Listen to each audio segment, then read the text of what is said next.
Good morning and welcome to Joy News at 6.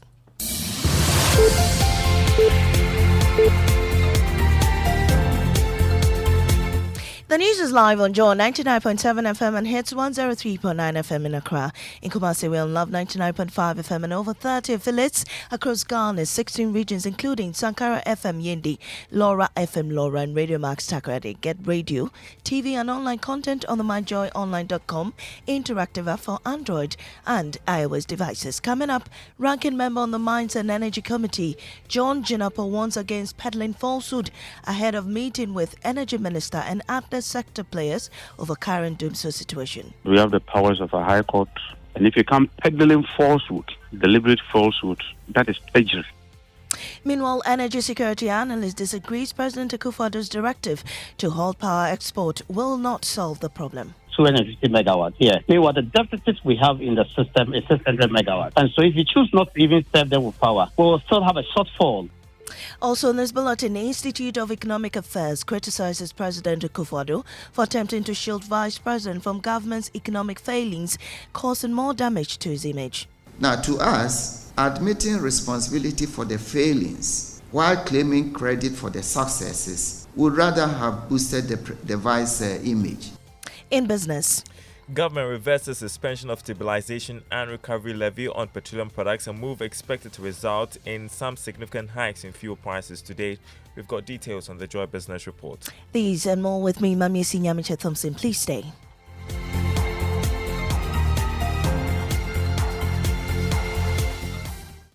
In our first story, ahead of a crucial meeting with Energy Minister and other sector players, the Mines and Energy Committee is hoping for a candid discussion about the country's erratic power supply. Ranking member John Jinapo has also warned against peddling of falsehood.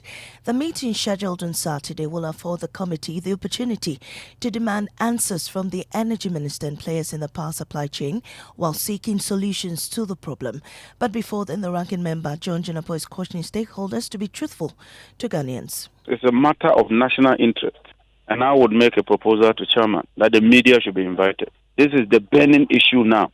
Industry complaining, households are complaining, commercial entities are complaining. There's a clear uncertainty. Nobody wants to speak to the issue. The president is quiet. The vice president, who chairs the cash waterfall mechanism and head of economic management team, is quiet.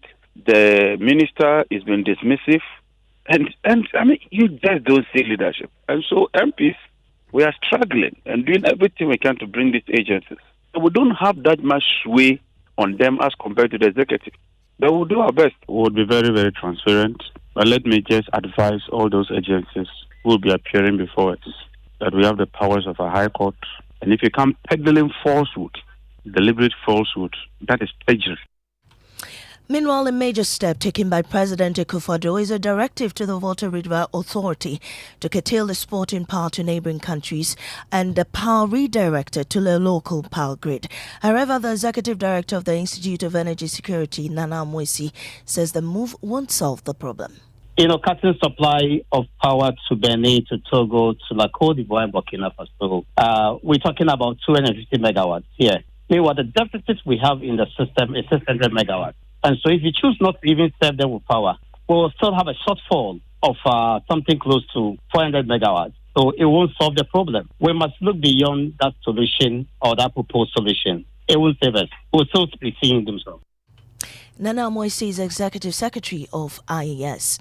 Now, the Institute of Economic Affairs says the deliberate attempt by President Akufo-Addo to absolve his vice from the government's economic failings may have done harm to his image than giving it a boost ahead of the December polls. In his recent State of the Nation address, the president said he takes responsibility for whatever challenges the country was going through.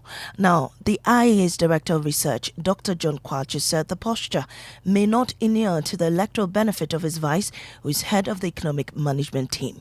Now, while the president's affirmation may be intended to exonerate his vice from the failings of the government and thereby boost his electoral chances, it runs counter to the way the president validated his choice of his vice as his running mate in terms of his economic prowess and his subsequent position as head of the economic management team, which has oversight responsibility for the economy. Now, to us, admitting responsibility for the failings while claiming credit for the successes would rather have boosted the vice image.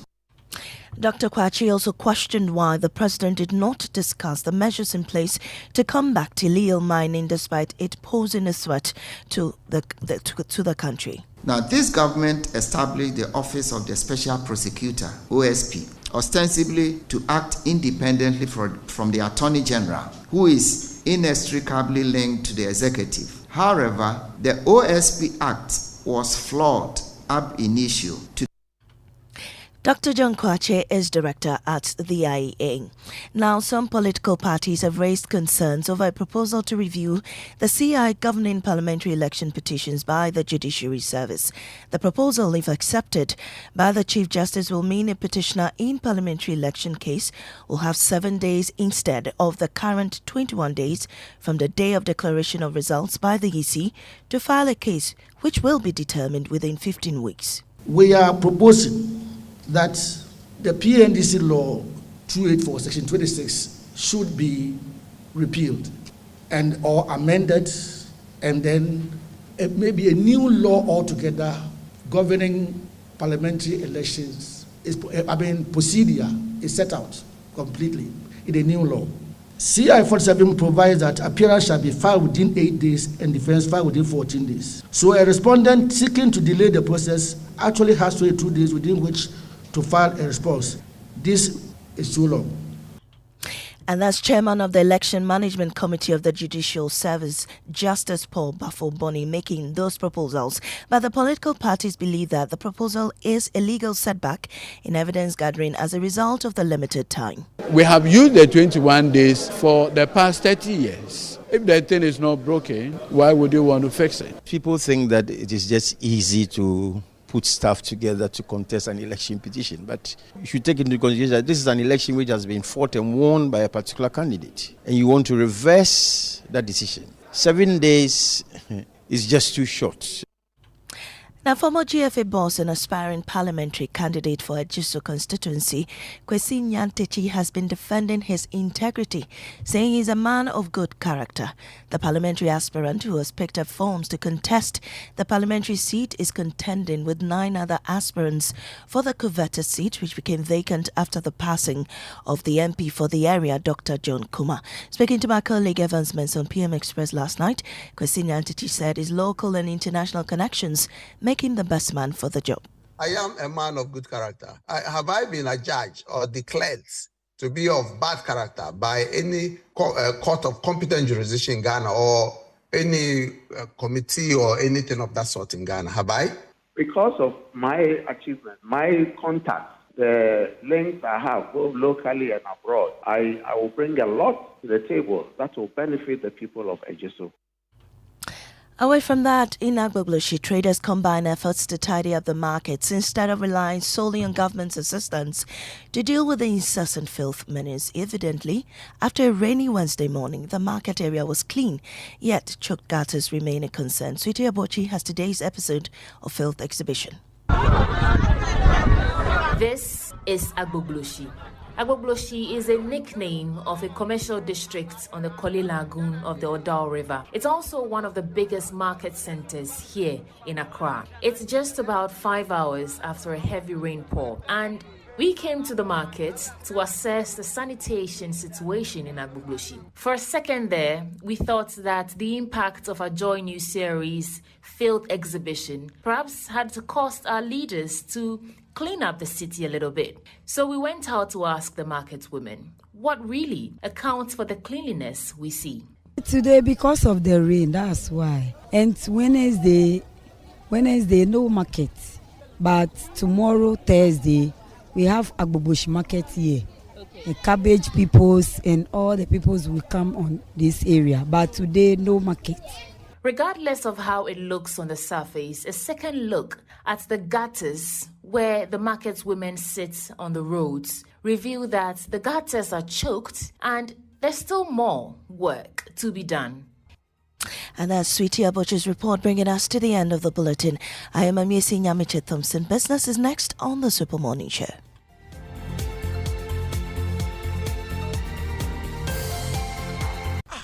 see that? And it's rickety car. Hey, Papa! Bobo, so how your engine now? It is half man, half amazing. Thanks to Quartz and you can feel better energy. Can't touch this. Actually, guys, so Sancho's engine just died like that? Yes, so somebody managed to convince him that there is a better engine oil than Quartz, and he switched. Sancho Panzapa. Now, which engine oil can be better than Quartz? No other, my guy. Quartz with its age-resistant technology, it keeps your engine younger for longer. Now you know. Have you guys seen the new bottle design? It's superb. Quartz 9000 from Total Energies there improves fuel efficiency. Why do you think Mr. Mane and Logoso have taken the Quartz Nation Movement World Cup like that? Sorry. Chairman Omani. Chairman. Hey, Quartz. Keep your engine younger for longer.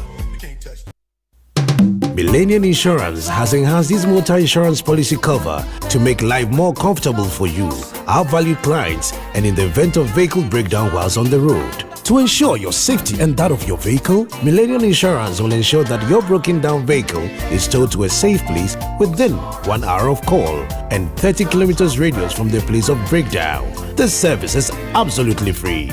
Millennium Insurance, your trustworthy partner, is on standby to be of service to you. Contact us now on 0501 394 997 or 0501 285 821, 0501 394 997 or 0501 285 821. Millennium Insurance, your trustworthy partner. No matter your water needs, Syntex has it all. Syntex tank was first to introduce double layer tank, and now you can have as many layers as you want. Syntex tank was first to introduce white inner layer tanks in Ghana, and now introduces the customer specs order, which will let you order any color and size you want. Syntex tanks gives you the biggest warranty of 7 years, which no other tank gives you. So whatever your water consumption, size of project, or demand, choose Syntex tank. Syntex tank, stress-free. Syntex tank, reliable. Syntex tank, maximum guarantee. Call 0244 335 168, Kumasi 0505 555 666, or visit syntexgh.com. Syntex tank, a strong, a tough. Hello, Auntie Araba. Hey, Bugger, how are you doing today? I want to buy Pepsodent Cavity Fighter, but I don't have enough money. So what are you going to do? Can you give me the big size? You know, as for me, I'll pay the balance later. Today, no credit. I haven't sold much this morning. If you don't have enough money for the big size, why don't you try the 120 gram pack? There's a 120 gram pack? Introducing the new Pepsodent Cavity Fighter in 120 gram pack size. More affordable and convenient. Get yours today from any supermarket near you. Every smile matters. This advert is FDA approved. Hello? Yo, bro! SG Ghana has done it again. Low interest rates on loans this year too. Yatisubium. Charlie, I did throw inside. Let me call you back. Call SG Ghana rather. Collect loan and buy car, my guy. Low, very low interest rates on loans this year too. It's difficult to keep good news to yourself, especially when it can transform your life and those close to you. SG Ghana went low on interest rates last year, and this year we are even lower. Yes, Yatisubium. Get the money you need to turn your dreams into a reality. Visit any SG Ghana branch near you and speak to our dedicated staff about the amazing Yatisubium loans today. You can also call 0302-214-314 for more details. Ocho, it's 3 a.m. What now? Yatisubium. Okay, bye. Societe Generale Ghana. The future is you. Avu. The future is you. It is you too. Is that the new greeting now? Future is you. Wow, so the yeah. Anyway, today we're on scholarships. We're looking through what the Fourth Estate has found in the data from the Scholarship Secretariat. Some interesting details. I want you to listen to this. You can only throw out political mischief because we don't ask for your party card in our assessment of scholarship. That's what I would have thought, that for brilliant, needy. I mean, you can also do the rich also pay taxes, so you can also target them, but don't cut out the poor, because we know some conditions are not the prevailing conditions, some areas are not the best, and therefore you need to strike a delicate balance between brilliance as well as also targeting the poor who may have the potential. If we were to target just the rich, many people in government or in high places wouldn't be where they are currently. I think they have to have a rethink, because if it's just based on excellence, as I mentioned, you will be excluding certain categories of people who, by virtue of their background, are excluded. That is why in the past we used to have cocoa scholarship for cocoa farmers. So scholarships are made or prepared not just for brilliance or excellence. That last voice there belongs to Prof. Peter Korte, making an important point that it's not about for one group of people, right? Anyone who qualifies should be able to get a scholarship, whether it's a rich person or poor person. Yeah. That's not the point. The point is that it should go to those who deserve it, who right? deserve the scholarship. And the idea also is that when you get a scholarship, you're supposed to use it to study something that benefits the nation. That's why the nation is paying for your education. Yeah, and just to respond to the first speaker there, really the perception is that you have to be affiliated to a political party to get a scholarship. These days.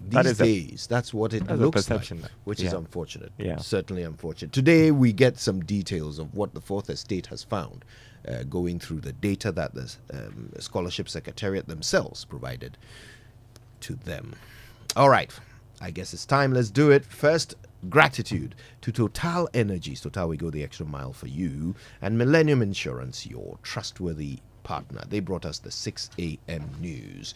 And let's do it. It's the Joy Business Report brought to us by Omni Basic Bank, at your service.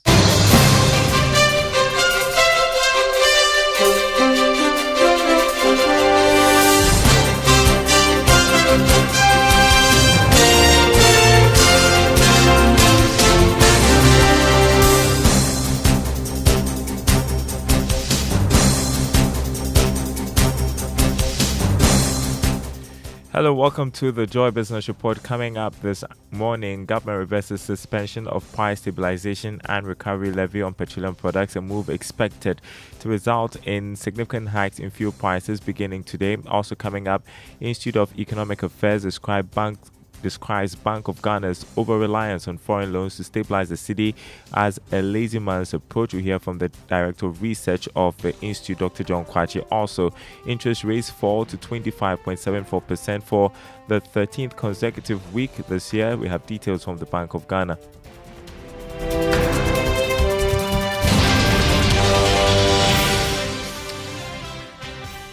Hello, my name is Daryl Kwal. Thanks for being with us this morning. Hello to our friends listening from Koforidie on KTU Radio. Government has reversed the suspension of a price stabilization and recovery levy on petroleum products. The move could result in another increase in fuel prices from today, but this time around by some significant levels. Here's George Jaffe. The National Petroleum Authority, in a letter to the various oil marketing companies and other players in the industry on April 3, 2024, that was yesterday, announced the reversal of this suspension. It therefore directed these players that from April 4, 2024, that is this morning, the oil marketing companies and other players should therefore apply 16 pesos per litre on petrol, 14 pesos per litre on diesel, and 14 pesos per kilogram on liquefied petroleum gas. This follows an earlier directive as captured in a letter from the National Petroleum Authority, which showed that following the approval secured from the Ministry of Finance and the Energy Ministry, the authority was suspending the price stabilization and recovery levy from April 1 to June this year. It is not clear for now what has influenced this move, as the suspension earlier on, according to the National Petroleum Authority, was to help reduce the expected hikes in fuel prices following the city's depreciation and rising prices of crude oil on the international market. Well, the oil marketing companies had actually started increasing prices from Wednesday, minus this price stabilization and recovery levy. But they're now telling Joy Business that they are also going to increase prices again at the pumps even before the second pricing window, which starts from April 16 2024. If fuel prices go up again by a certain margin, it could trigger an increase in transport fares in the coming days. So be prepared to pay more for fuel and possibly transport fares in the coming days. George Affe with that report. Now, the Institute of Economic Affairs has described the Bank of Ghana's constant reliance on loans from the International Monetary Fund and the World Bank to stabilize the city as unsustainable. According to Director of Research, Dr. John Kwache, the government needs to prioritize value addition to mineral resources and industrialization to help reduce the pressure on the local currency. Relying on funds from the IMF, World Bank, Eurobonds, Cocoa Syndicated Loan, etc., to bolster the city, as we've been doing, is not only a lazy man's approach, to say the least, but also clearly unsustainable, as the pressure will be back on when the loans fall due for repayment. The way to stabilize the city on a durable basis is to increase our foreign exchange earnings through greater ownership of and value addition to our natural resources, entrench fiscal and monetary discipline. Dr. John Kwache there, Director of Research at the Institute of Economic Affairs. Meanwhile, government has been advised to diversify its long-term forex earnings to stabilize the city rather than depend on foreign inflows. Reacting to concerns raised by the IEA, economist Dr. Patrick Esuming advised the government to complement the monetary policy efforts of the Bank of Ghana to help stabilize the city. While I think that it is accurate to say we can't only depend on the demand for forest management side, which is what the Bank of Ghana does, I think that it is fair that those things are taken up by the fiscal side. At different points in their statement, they also rightly point out that it appears that the monetary is doing too much. Some of the things that the fiscal should be doing. I think this kind of criticism falls in that line. If you say that the monetary authority is doing too much, it's time for the fiscal to take up some of the slack. This is something that should be directed to the central government by way of coming up with long-term sustainable policy to change our dependence on these foreign inflows for stabilizing the currency. So I think that while I agree with the suggestion that we should diversify our long-term forex earnings, I think that asking that the central bank should be the ones to doing this is a little bit, sending that advice to the wrong contact. You heard economist Dr. Patrick Esuming. Now, interest rates fell to 25.74%, the 13th consecutive week this year. That is according to the Treasury bills auction results by the Bank of Ghana. This also falls in line with the disinflation process and the bank's move to maintain the monetary policy rate at 29%. Here's more in this report. The 91-day Treasury bill fell by 0.24% to 25.74%. The 182-day bill also dropped by 25 basis points from 28.49 to 28.24%. Likewise, the yield curve on the 364-day bill went down by some 0.25% to 28.84. The T-bill was oversubscribed by over 40%. In all, about 4.77 billion bids were tendered. However, government accepted 4.75 billion. You're listening to the Joy Business Report. Now, the Ghana International Bank is hoping to expand its collaboration with more African banks to support intra-Africa trade. The move forms part of the bank's long-term initiatives to be a financial leader for trade financing on the continent. Chief Executive Dean Adansi assured that more businesses will experience support from the bank.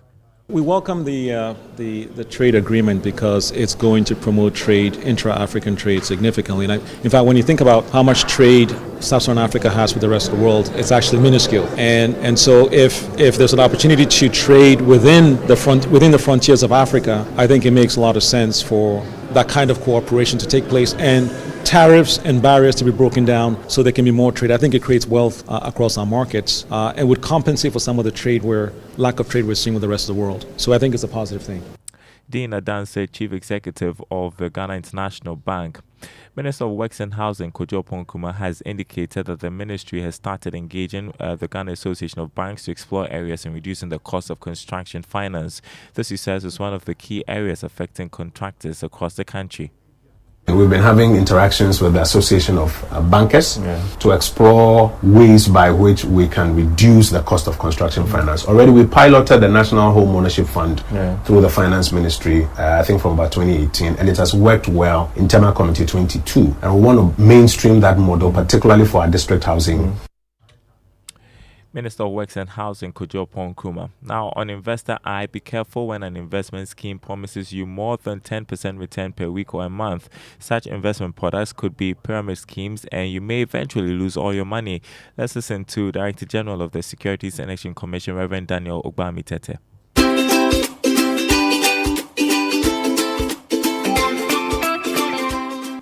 You see, there's something fundamental with any business model.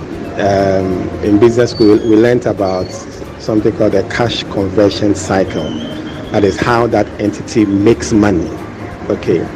So if somebody promises you that I'm going to give you 10% per week or 20% per month, and it's going to go for a long time, you need to ask yourself, what is it that entity is doing to be able to generate that kind of return, to be able to take a certain portion of their own profit but still pay you that amount? Because if you are paying somebody 10% a month, that's like 120% a year.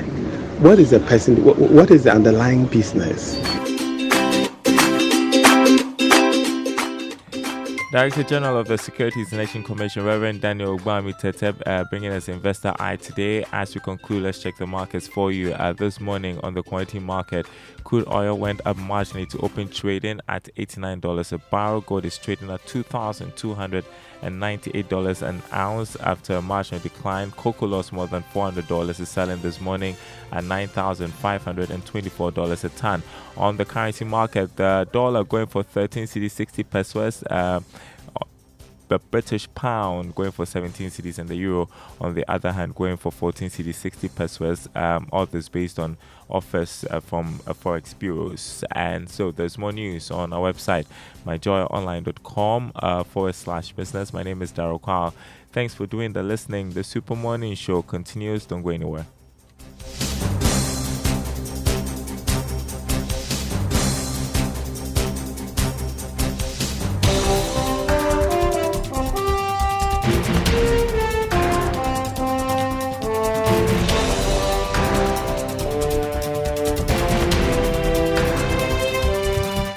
Darryl. And here's Mama B. Oh, yeah. Did you say we should expect fuel prices to go up? Yes. Oh, no. Yeah, earlier in the week, there was the removal of the price recovery and stabilization levy. That's for a period of time, but now that has been reversed, so that could impact the prices. So let's see how it goes. Fuel prices could be going up. Wow. Yeah. Anyways, today is the birthday of Ibn Sabute. Oh, okay. So I guess our inspirational song will go to him then. Yeah. All right. So let's hit it. Here's our inspirational song for the morning. It's some 28 minutes after 6 when we return. He's receiving prayers from Sami Odame. Crazy that. Prophet Sami Odame. Prophet Sami Odame. All right, here we go. This is Bless the Lord. Bless the Lord. Yeah.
It's in this place. Hello, everyone. Hello, Mamavi. Hello, Raymond. Good morning. How are you doing? We missed you, Mamavi. Yesterday it wasn't the same without you. Oh, it wasn't, huh? It wasn't. This is no Incredro. This is for real. But Incredro, I'm a DJ. Things only flow in one direction around you. Nobody receives, so we all donate. So Incredro, I'm a good giver. There, if it's not backed by fiscal cash. No. Let's get to the drive all talk. Dubai Winston knows that what you're saying is not true. Why are you trying to destroy the young ladies' destroy and reputation? Thank you. Let's get to our Drive Safe campaign. Let's do it. Brought to us by Joy News and the Multimedia Group and supported by Toyota Superior Quality and Imperial General Assurance Solid Protection.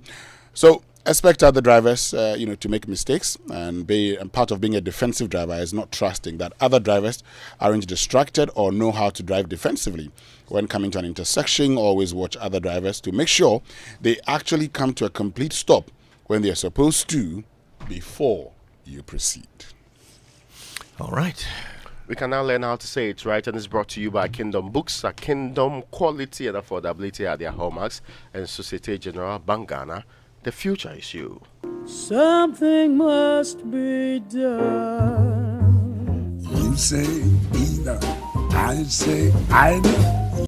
I saw a story online about a UCC student who donated money for a street lighting system to the SRC. Good for him, but I hope you noticed I said lighting system and not lightening system. Lighting is firstly a verb.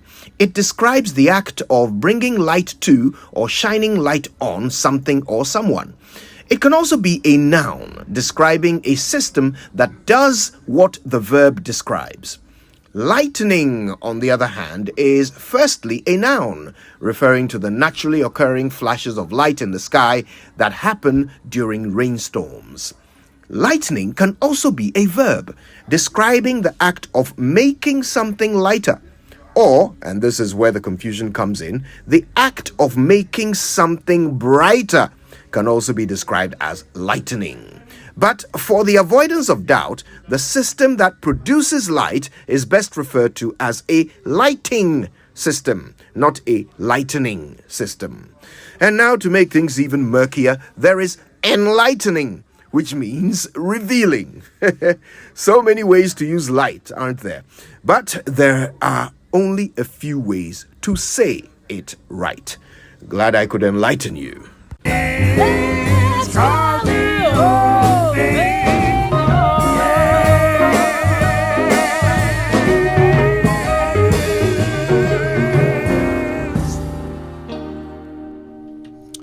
Yes, let's not make light of it. Very important correction there. Okay, so shall we get into the news review brought to us by Syntex Tank, you're strong, you're tough, and Access Bank. Access Bank, more than banking.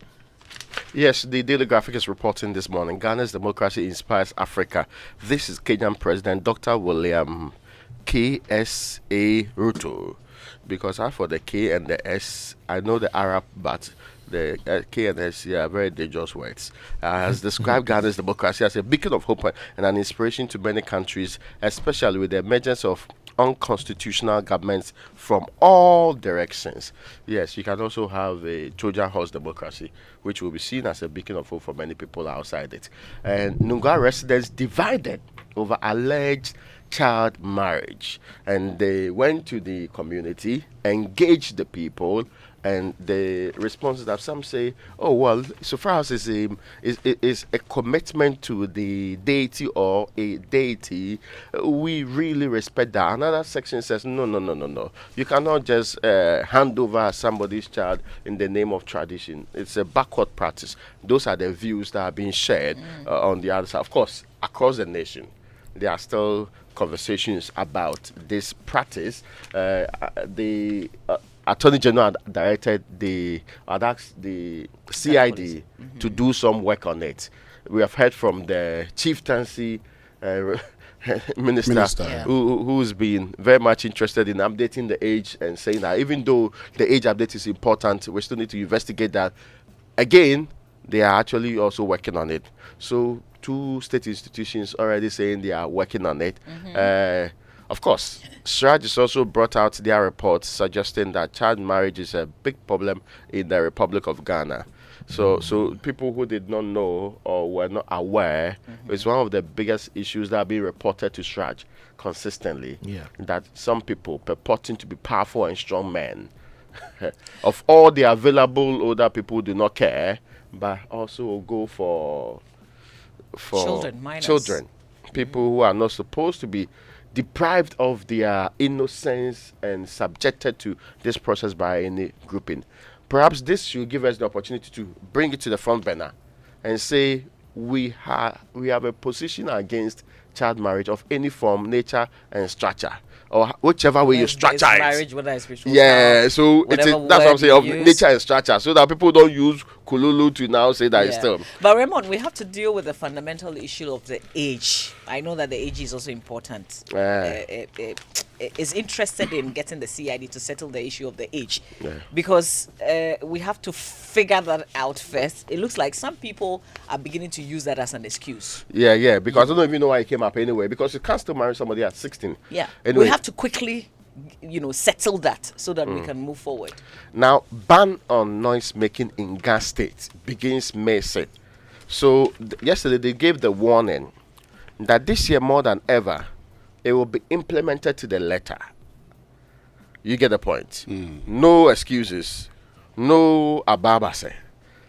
You get what I'm trying to say? Yes, why are you stressing on that? But tradition it's is tradition. Tradition is tradition. No. Customary law. Yes. This year, I have a friend who consistently writes on Facebook whenever they are beginning the ban on noise making. Say we are starting the ban on noise making. If you don't like it, go to your hometown.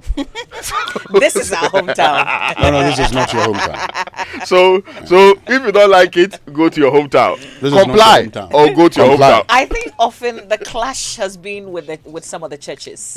Yeah. I mean, you just have to respect. So the churches, they have to comply. I mean, I have problems with the level of noise in this country. That's a big problem. You live in an area for 4 years. Next year, somebody starts a small wine shop. Then it becomes a pub.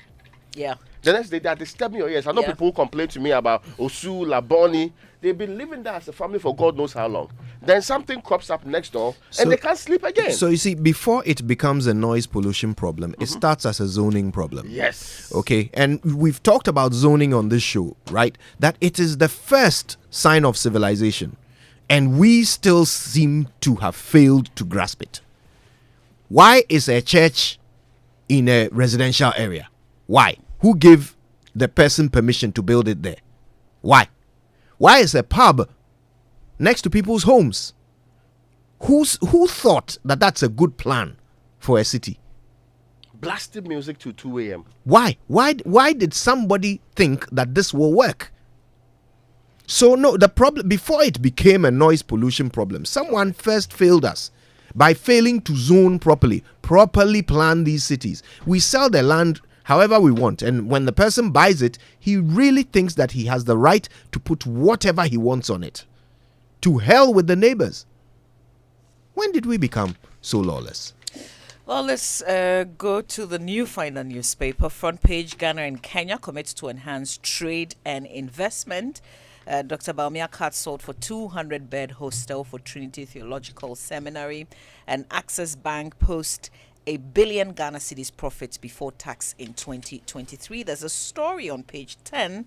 A 20-year-old trader who allegedly made false claims that his penis had vanished, causing fear and panic at Kaswa, has been remanded by the district court in Ewutu Dreku in the central region. So Osman Mohammed has been charged with publication of false news and deceits of public officer, and his accomplices who have also been named, who are at large, have been jointly charged with conspiracy to commit crime and assault and causing harm to Abdullahi Abdul Rahman. You know, details of this story, what worries me is when the gentleman raised the issue that somebody had caused his penis to vanish. People came around, according to the narration, and they started assaulting him. Yes, the mob mentality. We are supposed to be advanced though. Bakojo, with the slightest opportunity, if you don't take care, I know a man who was killed in Tema in a similar way. He lost his way. He was drunk. He actually was knocking on a different house. Alarm was raised. This man, people who did not, they later on realized that he lived just 2 houses away. They killed him. Nobody stopped for a second to question the rationale behind the alarm. Yeah. Just everybody taking up whatever they can pick up and go and do this thing. But how can an advanced society, anybody in that society believe that somebody can take your an organ, attach your body? Yes, I thought that it was when I was 12 years old and those ones that were hearing the story. But in 2024, media houses were picking on this and they were giving numbers. It is because, you see, part of the problem is that today people go for clicks. So people would publish anything just for clicks because today it would serve their interest. But this is But why are people clicking? Why does such a story attract clicks? It shows you the sort of people that we are. Precisely. You've made the point about in the past. So in the past, in the late 90s, people actually had ropes tied to, and every now and then they check ridiculous. to see whether it's in the that's ridiculous. But you see, this is the point. Years ago, I was driving past an estate gate, and I saw somebody, 2 people trying to put somebody in a taxi. He was crying for help. The estate security was there watching. So I stopped and said, "Why are you not going to the guy's aid?" He said, their brothers, they want to take him back. He says he won't go. I said, no. Go to his aid and listen to the guy, and later on, wait. So the estate guys went to the guy's aid. Later on, they told me a story that I'll tell you later. But even the estate security didn't care. But at least they should even call the police. No, I mean, of course, I was asking him to call the police. Go to the guys, guy's aid. Get hold of the guy. Get the police to intervene. They didn't care. All they said was that, so, you know what? The end of it. It's almost as if civilization is a burden for us. So we are looking for the earliest opportunity to abandon it and go straight back to our base nature of bloodlust. Okay, so the minute something appears to look a little bit like an excuse for us to all become murderers in an acceptable community, in an acceptable situation, we all jump to it. Oh yes, look at this person. We can kill him. And it will be fine. And suddenly everybody is okay with it. And you see, and it has happened over and over and over again, over the silliest things. I mean, how do you kill a child? How do you put a rubber tire around a child and burn him because he stole an orange? Look, we're so gullible that sometimes, people stop me on the road. I've seen this story. Is it true? And the stories they ask you to confirm. Oh my Even God. educated people. You ask yourself. Even people with PhDs. Anyway, let's go to the Ghanaian Times. And leveraging investment opportunities in Ghana, Kenya, use AFCFTA. They say we shouldn't be saying after. We should say AFT. It's too long. Yeah, we have found a very simple way of saying the same thing. To boost trade. Is nice. Well, I met somebody who works at the AFTA Secretariat. It has come to stay. And was advising me that you go and tell your colleagues. It's a common market program. That's all over the world. They find synonyms for it. AFTA to boost trade, African businesses told. Now, you talked about that story. You talked about that story earlier. Ghana Traditional Council bans noise making in Ghana State. Yes. May 6th to June 6th. And it comes with a photograph of Ni Ayikweotu. Yeah. Addressing the press conference with him is Ni Takite Kochu, the government chair. Yeah. He was there. He was there. So if you have a problem, strict compliance. As we have advised you, go to your hometown. But in any case, hold on. In any case, the guys actually have said it doesn't mean you cannot go to church and sing your praises. The noise levels. Just keep it down. So why do we think that we can? We can. It is because things have changed. And hurt people. In the old times when those Catholic and Methodist church, nobody had difficulties with the level of music and things we're doing in the church. Now it has taken them to a different level. Now if it's not excessive noise making in our churches, because of Christianity, we are pretending we can't say it. Yes, but you see, it's okay. Some of the modern churches, they even have soundproof. Exactly. But the painful part is being near some anyway. Even the pubs. You can't even sleep. You can't sleep, and that's the problem. Today. I mean, today I've come across a lot of guys who go to pubs and will tell the DJ, please, we want to talk. So even amongst us, we realize that the noise making. And there are acceptable levels of noise in this country. So here's what I suggest that we can do. Let's just assume that some people don't know what constitutes noise making. So during the period of the ban, we can do a little bit of education.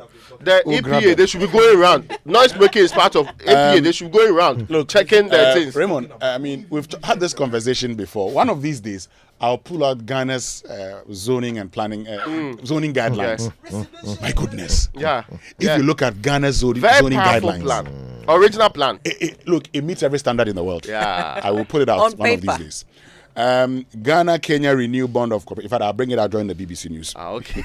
Ghana Kenya Renew Bond of Cooperation signed 8 MOUs as part of President Ruto's 3-day visit to Ghana. Majority Caucus defends passport fee hike, and GAR Lands Commission gets new office, and so the Greater Accra Region Lands Commission has a new office. That story was in the papers yesterday. Yes, and it's at the back page of the Ghanaian Times. Yeah, hopefully We pray with the new office, corresponds with their operations. they'll fix all land problems like They must. in the region. A new office is not the solution.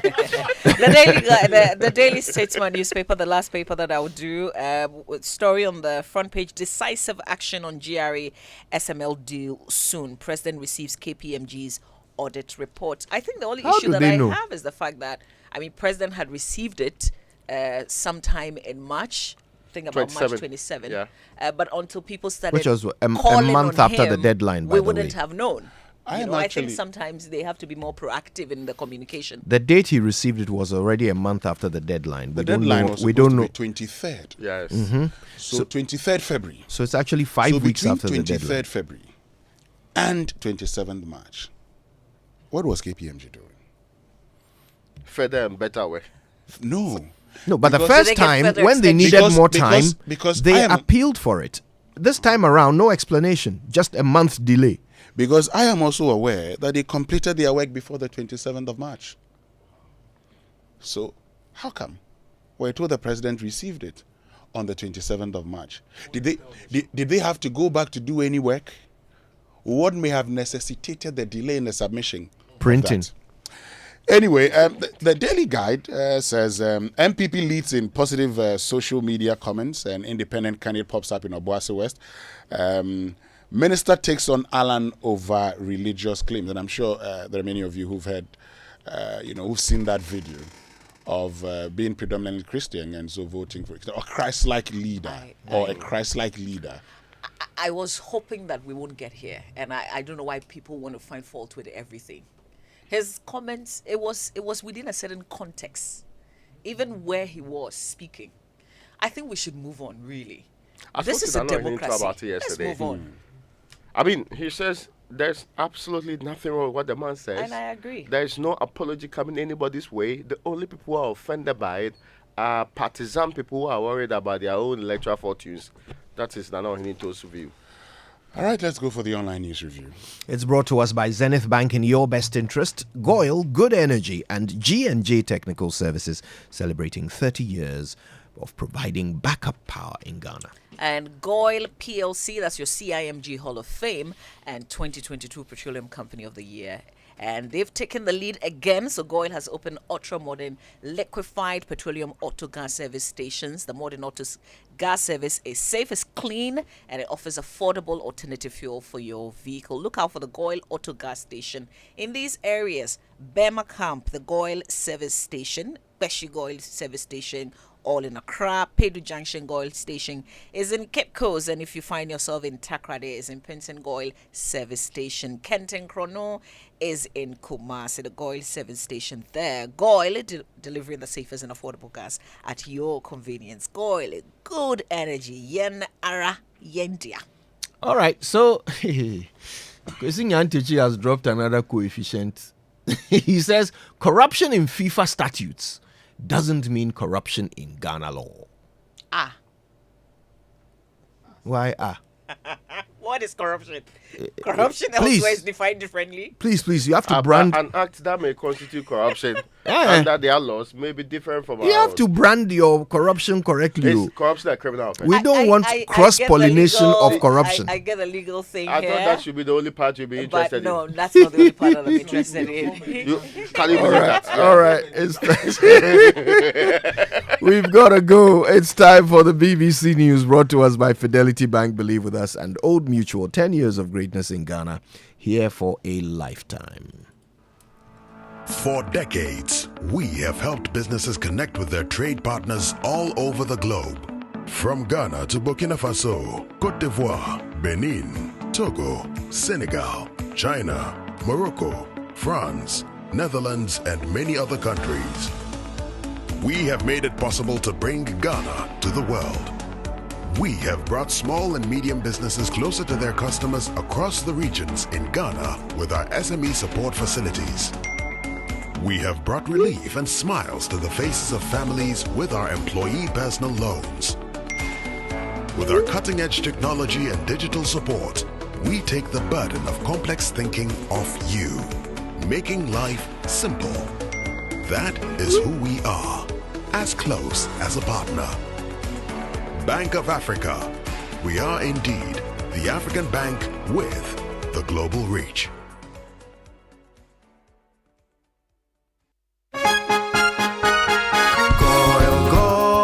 Good energy powers the things that people do to empower themselves. It fuels families, communities, businesses. Good energy fuels nations. It gets things going and keeps them moving. Good energy isn't just what we do, it's who we are. Goil, good energy. And that's why I choose Goil. I'm a Zuma Nelson, 3 times world boxing champion, and a patriot.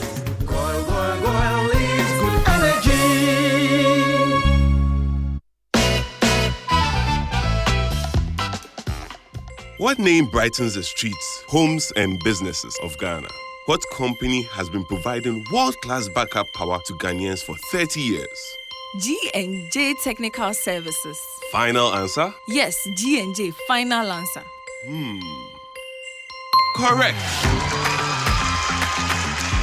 G&J is celebrating 30 years of providing backup power in Ghana. As the largest supplier of world-class generators in the country, we have been the backbone of Ghana's alternative power industry by delivering the best sales, maintenance, and after-sales solutions the nation has ever seen. We've done it for 30 years, and we promise that the future will be even brighter. Reach us in Accra on 030-268-9178 or 9179 and 020-222-2204 all the way to 2220. And in Kumasi on 020-222-236 or 020-222-2220. When the pain is too much, don't know what else to do. So rapping all, will take the pain away. Rapping all, Rapinol is what you need. Rapinol will relieve you of all aches and pain in your body. Rheumatic pain, menstrual pain, body pain, toothaches, and other feverish conditions. Rapinol is a quality product from Danex Itin Starwin PLC. If symptoms persist after 48 hours, consult a physician. Not suitable for children below 16 years old, asthmatic, and also patients. This advert is FDA approved. Are you tired of the daily commute to work during rush hour? Or maybe you're planning a girls' night out and need a reliable ride.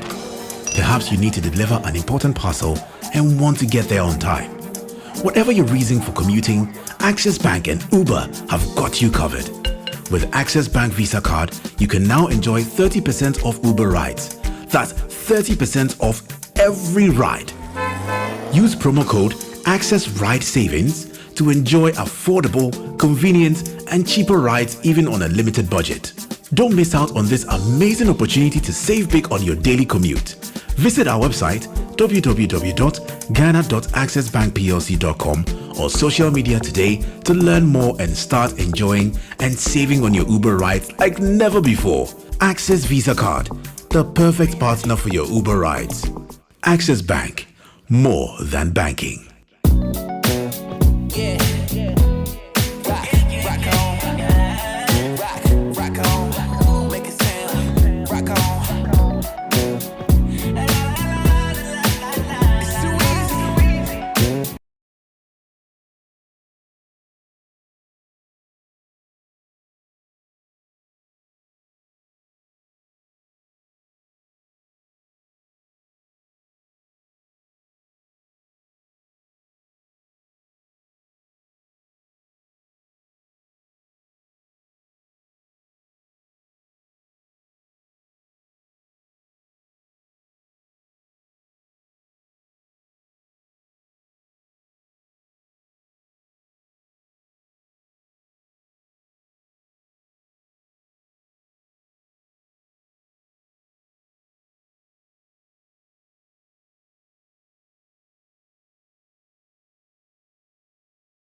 Surgeons at Massachusetts General Hospital who carried out the operation have called it a groundbreaking milestone.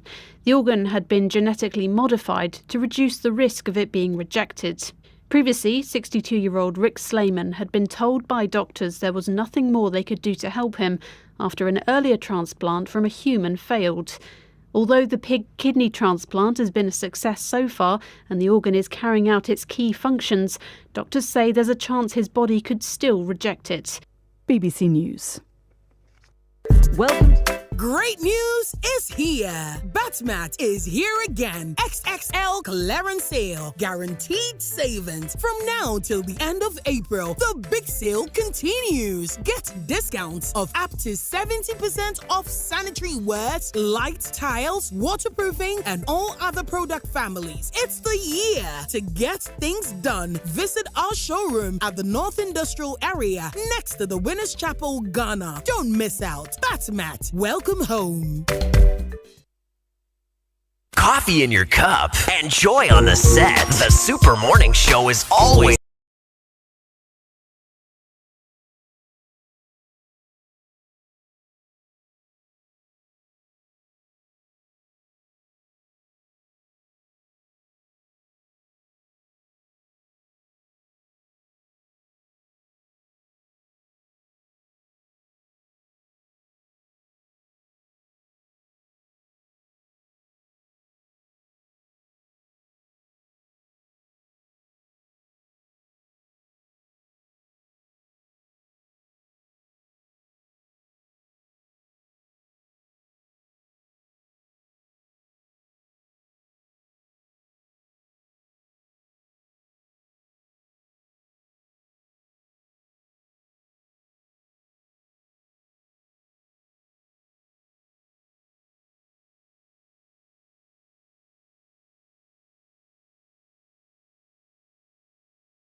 Intervention saved 3 billion.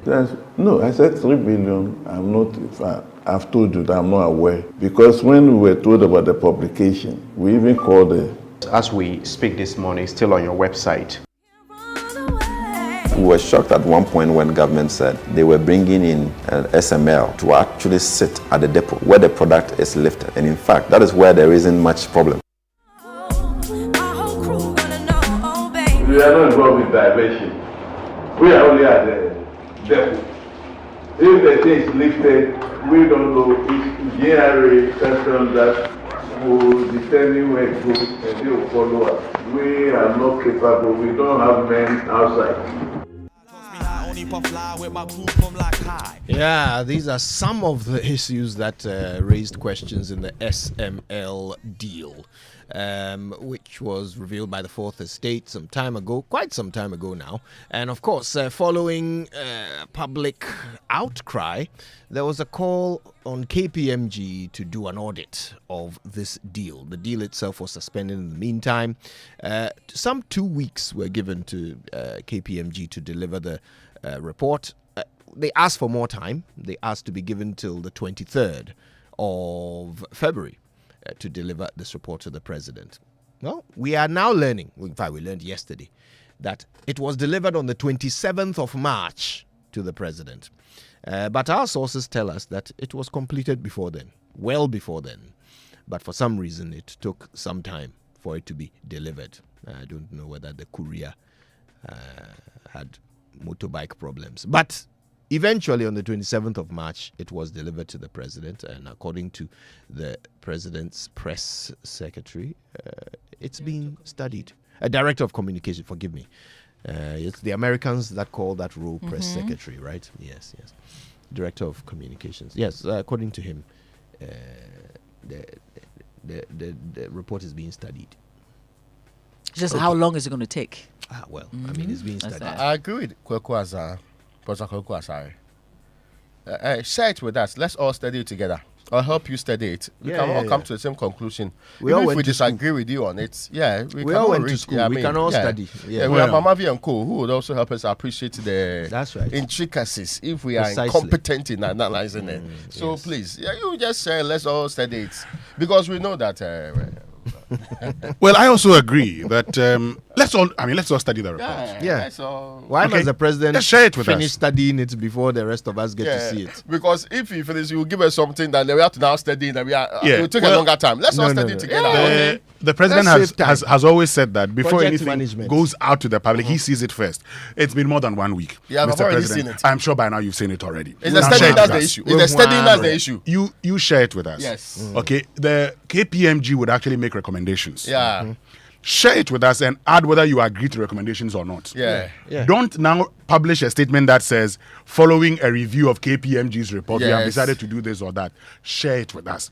Let all of us, study it with you and know what's the participatory democracy. So we might even be able to give you helpful suggestions. Brilliant. Yes, of how to respond. So I think the call is not to do it by himself and then in the end issue a white paper, like we say. But let all of us see what's in the report. But I'm also interested in how much we're spending on KPMG on this matter, because remember there were also questions as to why our audit departments, Ghana's auditor, was not carrying this out. We ought to be able to get that information through the Right to Information Act. Yeah. All right. Also today on the Super Morning Show, I did both. I did the online application and also have somebody send my documents to the office in Accra. Never heard anything from them. No rejection letter, nothing. And I graduated with a first class honors. My transcript was good. I had a viable research plan. You can only throw out political mischief because we don't ask for your party card in our assessment of scholarship. I would have thought that for brilliant, needy, you can also do, the rich also pay taxes, so you can also target them, but don't cut out the poor, because we know some conditions are not the prevailing conditions, some areas are not the best, and therefore you need to strike a delicate balance between brilliance as well as also targeting the poor who may have the potential. If we were to target just the rich, many people in government or in high places wouldn't be where they are currently. I think they have to have a rethink, because if it's just based on excellence, as I mentioned, you will be excluding certain categories of people who, by virtue of their background, are excluded. That is why in the past we used to have cocoa scholarship for cocoa farmers. So scholarships are made or prepared not just for brilliance or excellence. This scholarship matter rears its head again. And once again, the questions are being asked about the method by which people are even chosen, to be given these scholarships. Mm-hmm. And also, what do they do with them? I mean, first of all, the philosophy behind this is that we want to make sure that those who perhaps are in need of funding of their education, because they are quite brilliant and able to go further, can be helped. Also, that those who have an interest in studying things that are of benefit to the nation can be pushed to do so that the nation benefits. I mean, if we pay for something, we must get something back, right? These are the philosophies behind the scholarship scheme.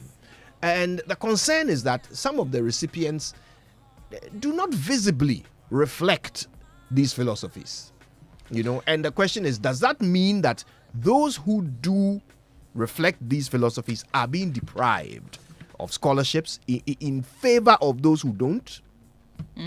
Kojo, when that Ivy League, I don't call it scandal or crisis happening in the US, the fundamental issues being dealt with were, one, why should anybody get special treatment merely because they have resource or they do not have resource? What are the important issues that state, when you are putting your resource or state-controlled or state-interested schools should be doing? How should a select few have access to something that others should not be having access to? At the time, many argued that there was no law in the United States that prevented what the Ivy Leagues were doing. And that if you went through the back door and actually go to do some sporting activity or able to pay somebody, it was perfectly legal and that it was within the realm. But it's moral issues that people were raising. When the prosecutions started, when properly minded leaders who know that states is a construct where justice is at the core of it, when the prosecution started, they realized that all of those fanciful ideas that, the law is this way, so why don't you change the law? I don't think there's a problem with the law. The problem is with the people we are put in charge of some of the systems. They are not minded by justice. They do not believe, because, at the core of it, let's go to the history of GetFund. GetFund was set up. Ask Aaron Ajusu and co. There were demonstrations for it because tertiary students could not pay school fees. And they were worried about the kind of cost-sharing measure that was being introduced. So GetFund, we will support you. The schools were saying, we can't build structures in the schools. They said, GetFund, we'll come in. We'll build the structures for you so that if you're even contributing, that's not a burden that students have to bear. That is why if you check that act, it says that you should use the money to support people who are needy but brilliant in our tertiary institutions. For the many years that the University of Ghana has been running the Students Financial Aid Office, I've not heard a single review that said that the right people are not getting it. How is University of Ghana different from the people who are running the Scholarship Secretariat? Because at the core, when people get to government, instead of serving the masses, they look after their pockets and their interests and their friends and their cronies. We entrench that theory. We entrench it. And we are happy advising ourselves about, but why? What's wrong with that? What is wrong with that is that it doesn't ensure a just society, which is what the entire concept of government is supposed to be about. So today, it's come up again. When Dom Level did this review, it came up again. But again, the people who expect to act on it are the same people who are the beneficiaries. So that's why I disagree with you when you say the law is not the problem. I think the law is a big problem. If you look at the Scholarship Secretariat itself, it's under the presidency. It's a secretariat set up under the presidency. Yeah. There are no clear regulations guiding what they do. It's a different thing if you have a regulation or if you have any law that says that politically exposed person must not be given scholarship. But if you expect that some people who have been selected to lead the secretariat will make that call, then you're wrong. No, so you see, you're making the moral argument, but that does not work in Ghana. The expectation is that anybody, right? Yeah, 296. The legal argument doesn't work. No. To be fair, 296 says that you should be fair, candid, and reasonable in the performance of your duties. It should not be arbitrary. It should not be all the negatives. Any person who is given a public office in this republic, it should be minded by that. So you see, by not giving, we like pretending that we would have to, if you change the laws today and people still want to abuse it, they will abuse it. Oh, but you can take them on. That's why you mentioned Domolo's era, and then we're back here talking about the same issues again. We're going to talk about energy for God knows how long. Let me just make this point. And I have seen, for instance, I've read the write-up also coming from the Fourth Estate that would indicate, for instance, that of the 400 million that was allocated to the Scholarship Secretariat between 2019 and 2020, some over £200,000 and about $200,000. So if you put the two together, you're looking at in excess about 4 million Ghana cedis, about 5 million Ghana cedis. Out of that, going to some 20 persons who were associated with these things. Now, if you listen to Professor Quarter, he makes the point also that, the fact that some people are rich doesn't necessarily mean they also do not qualify for scholarship. But let me make this point fair. Let me go further. First of all, I think that this whole idea of taking people outside the country to go and study, we should have a second look at it. Somebody says, I got a first class, so I'm applying to go and study abroad, and you expect the state to pay? You can't have that course in Ghana. The courses are done in Ghana. The same courses are done in Ghana. You can't do that course in Ghana. So there is an example. There's an example of someone who first applied to go and study AI abroad, because that's not, perhaps done widely in Ghana, right? No, there are courses in. Yes, there are. But perhaps there were courses in the country they applied to study that perhaps might have been better for the purpose. Then, once the scholarship was granted, they changed to psychology. That person must be made to refund the money. And those who get the scholarship do not attend the institutions. Let me make this point. All right. No, could you 1 minute? Let me make this point. So for that person who actually takes the scholarship and changes and goes to do another thing, that person should be made to refund the money. Now, if we decide that there are certain expertise that we need in this country, and people have applied for those expertise. Now, let us agree the sort of people that we want to send out there. That's all. If we agree on the people we want to send out there and they would constitute 1%, I do not have a problem. We need to come back to this conversation, no doubt about it. But just before we go on, we've got the Banking Education Series by the National Banking College, and today we're talking about right to apply for credits. We're taking this from sections 13 and 14 of the Borrowers and Lenders Act 2008, Act 773. It says a person who has a legal capacity to enter into a contract may apply to a bank or any lender for loan, and the lender may refuse to grant the loan on reasonable commercial grounds consistent with the lender's customary risk management and underwriting practices. However, a lender shall not discriminate against a prospective borrower on the grounds of gender, ethnicity, political affiliation, or religion. And that's our Banking Education Series today by the National Banking College. The media partner, of course, is Joy News. Log on to nbc.edu.gh to learn more. All right, listen, there's a lot happening on the show today. You don't want to miss a moment of it. The Fourth Estate has a report on the Scholarship Secretariat's data and the people who are being awarded scholarships. Also, SML report out, but not to the public. Wake up to joy, joy, joy. Sunshine and joy in the morning time. Yeah. Wake up to the super morning show. Yeah. Wake up to joy.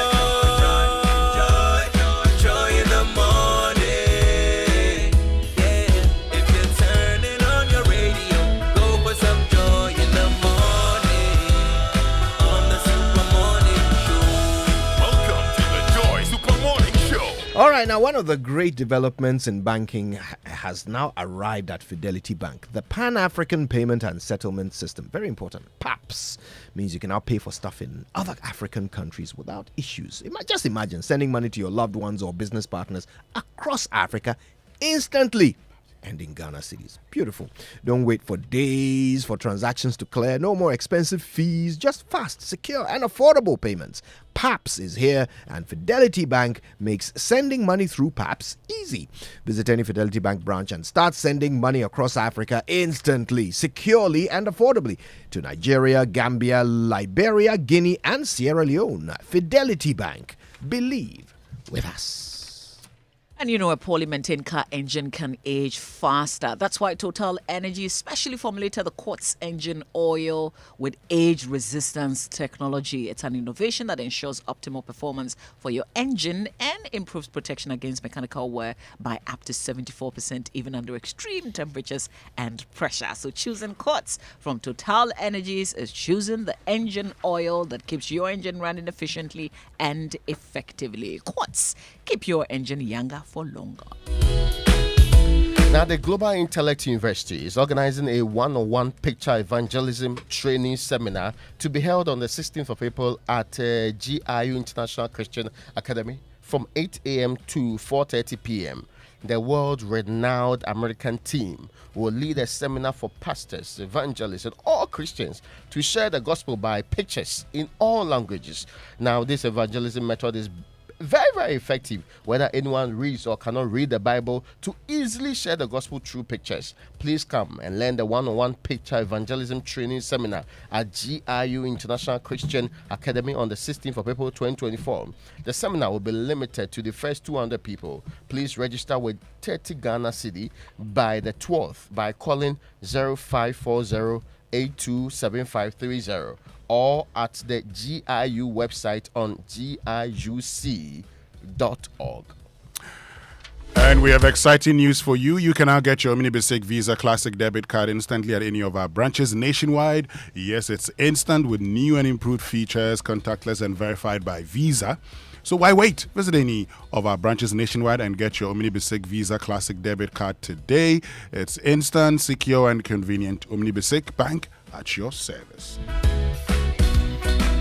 Now, G&J, your reliable alternative backup power solutions provider, is 30 years old. Yeah, they would like to thank all of you, cherished partners and customers, for being part of this journey. Now, as we all embrace the future with brighter hopes, they look forward to providing you with the best backup power service to your homes, offices, churches, and more. They're still the largest backup power supplier in the country, and with their 24-hour service delivery, they are poised to give you the best brands in backup power and after-sales service. You can find G&J in Accra off the Mortuary Road to Kolibu. You can call them on 0302-689-178. In Kumasi, they're on 020-222236. That doesn't sound right. Anyway, G&J. All right, listen, if you drive a Toyota vehicle, then you certainly want your engine to function optimally. And that's why Toyota has this engine oil. Is a motor oil engine, genuine motor oil, specially made for your Toyota vehicle. The Toyota genuine motor oil has been rigorously tested, proven to be the best oil for your Toyota engine, specially crafted to keep your Toyota engine running smoothly and efficiently. The Toyota genuine motor oil is available at all Toyota Ghana branches across the country. Nothing makes your engine happier than Toyota genuine motor oil. For bulk purchases or distribution, please contact Toyota Ghana by calling 0302 429801. And Toyota Ghana is proud to be associated with our Drive Safe tips here on the Super Morning Show. Toyota, superior quality. I know this is new and it has you in mind. Imperial General Assurance bring you the collision insurance policy. Yes, now we give you insurance beyond the road. The collision insurance policy from Imperial General gives you protection in the event of a collision with another car or an object. The policy offers 1. Repair of your damaged car parts resulting from the collision. 2. Hospitalization benefits if you are admitted beyond 3 days. Yes, you need not be involved in an accident to benefit. 3. All third-party benefits. So get collision insurance from Imperial. Call us today on 0577 667436 or talk to your broker or any of our agents across the country for further details. Also follow us on all our social media handles. Terms and conditions apply. Collision insurance. Insurance beyond the road. Imperial General Assurance. Solid protection. And to the businessman, trader, and parent sending money to loved ones and business partners, thanks to Access Bank and PAPS partnership, you can now send money across border hassle-free. Now you can send money to pay for goods and services, make business transactions, and cover school fees across Africa without worrying about foreign exchange losses or delays. It's straightforward, secure, and keeps your mind at ease. Benefit from instant payments across Nigeria, Liberia, Gambia, Guinea, Sierra Leone with zero foreign exchange hassle. When you send money in cedis, it will now be received in any other currency by the recipient. For more information, visit our website, ghana.accessbankplc.com, or call toll-free 0800 004400. For all your cross-border payment, visit any of our branches and PAPS it with Access Bank. Access Bank, more than banking. All right, don't forget to go to kingdomstoreonline.com to pick up your favorite quality office essentials, equipment, and furniture from Kingdom Books and Stationery. They'll deliver for free if you're in Accra or Tema. You can pay via Momo for whatever you buy. Of course, terms and conditions do apply. At Kingdom, quality and affordability are their hallmarks. And you know it's difficult to keep good news to yourself, especially when it can transform your life and those close to you. SG Ghana went low on interest rates last year. And this year we're even lower. Yes, Yatisubium. You're an SG Ghana customer on the Controller and Accountant General's payroll. Then get the money you need to turn your dreams into a reality. Visit any SG Ghana branch near you and speak to a dedicated staff about the amazing Yatisubium loans available today. You can also call 0302-214-314 for more details. Offer runs till the 7th of June 2024. Terms and conditions apply. SG Ghana, the future is you. And in the future is sports as well as birthdays, all coming up in just a moment. Stay with us.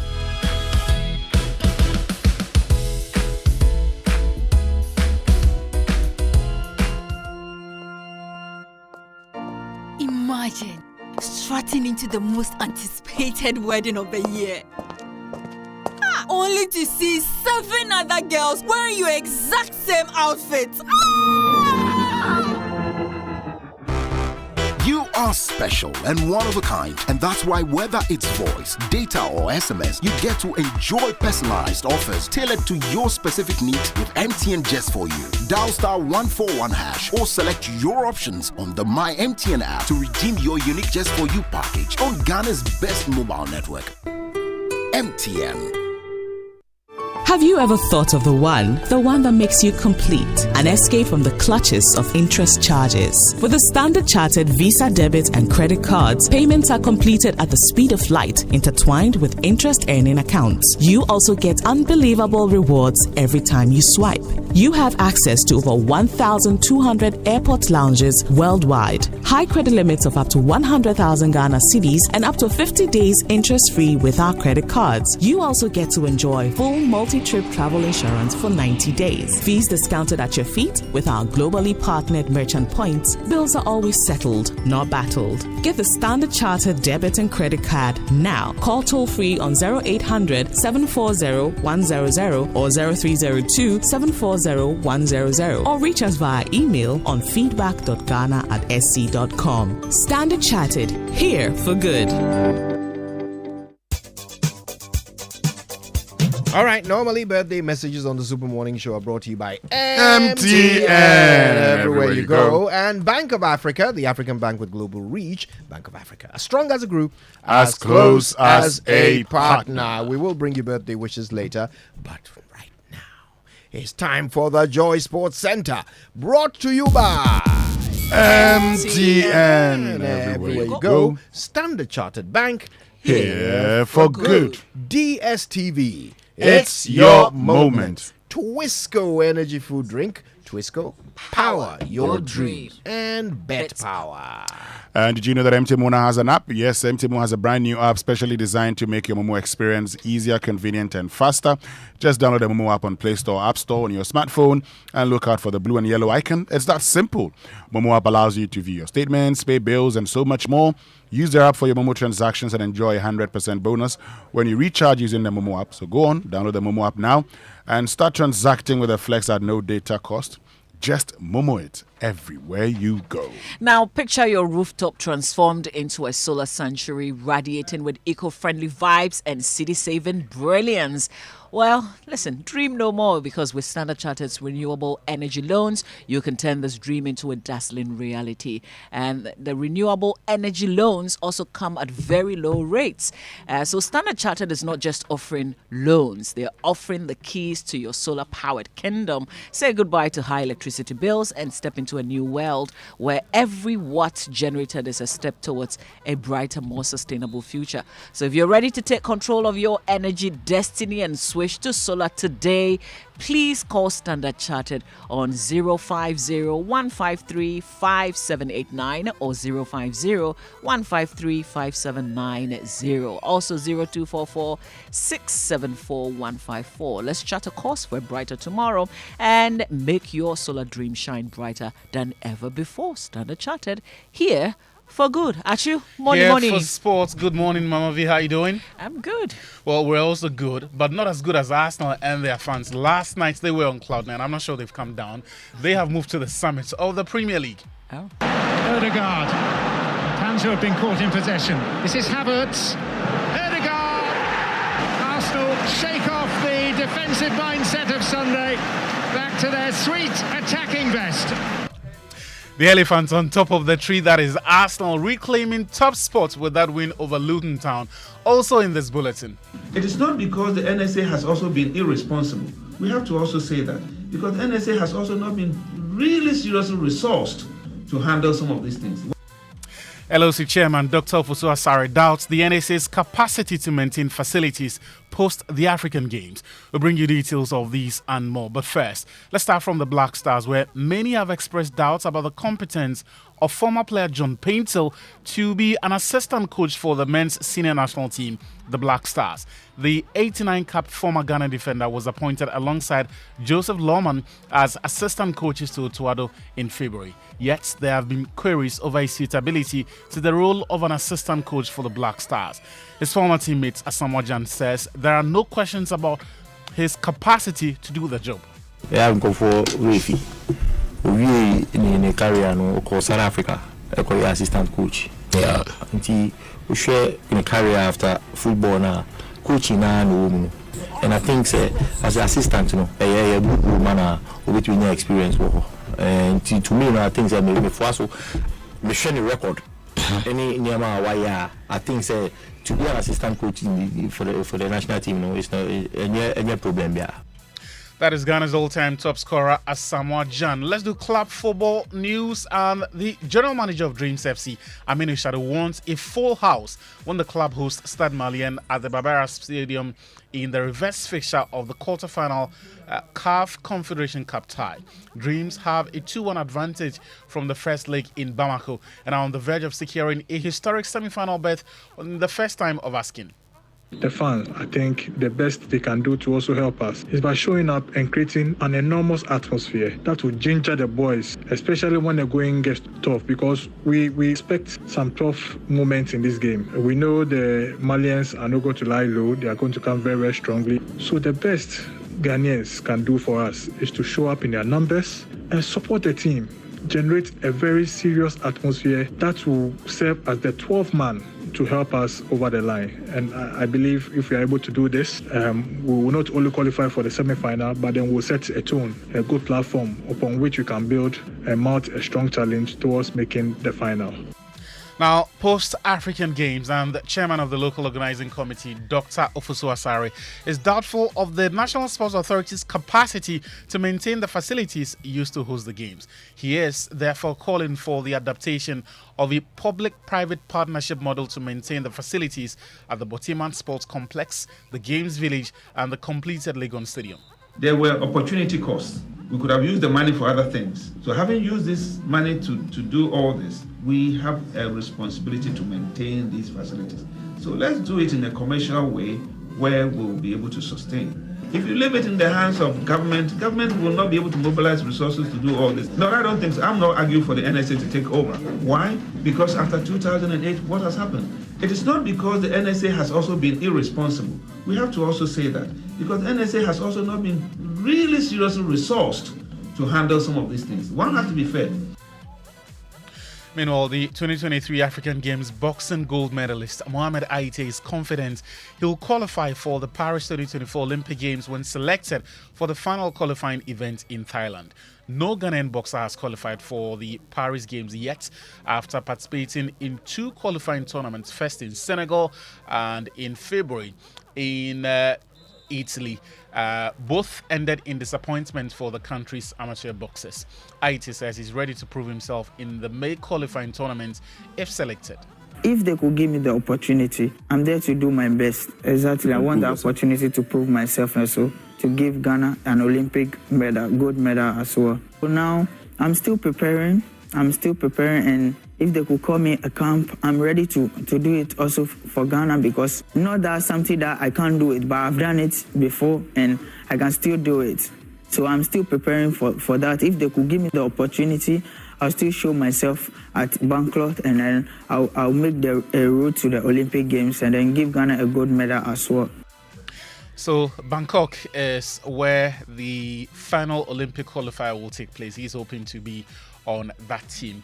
Let's talk about the Premier League and Arsenal next, because they have reclaimed top spot with a 2-0 victory over struggling Luton at the Emirates Stadium, with Martin Odegaard opener and a Daiki Hashioka on goal on the stroke of half-time. Ghana's midfielder Thomas Partey started his first game for the Gunners in 7 months and lasted all of 67 minutes last night. The win means Arsenal are a point clear of Liverpool at the top of the table. Arsenal manager Mikel Arteta believes his team is getting close to achieving their goal of lifting the Premier League title.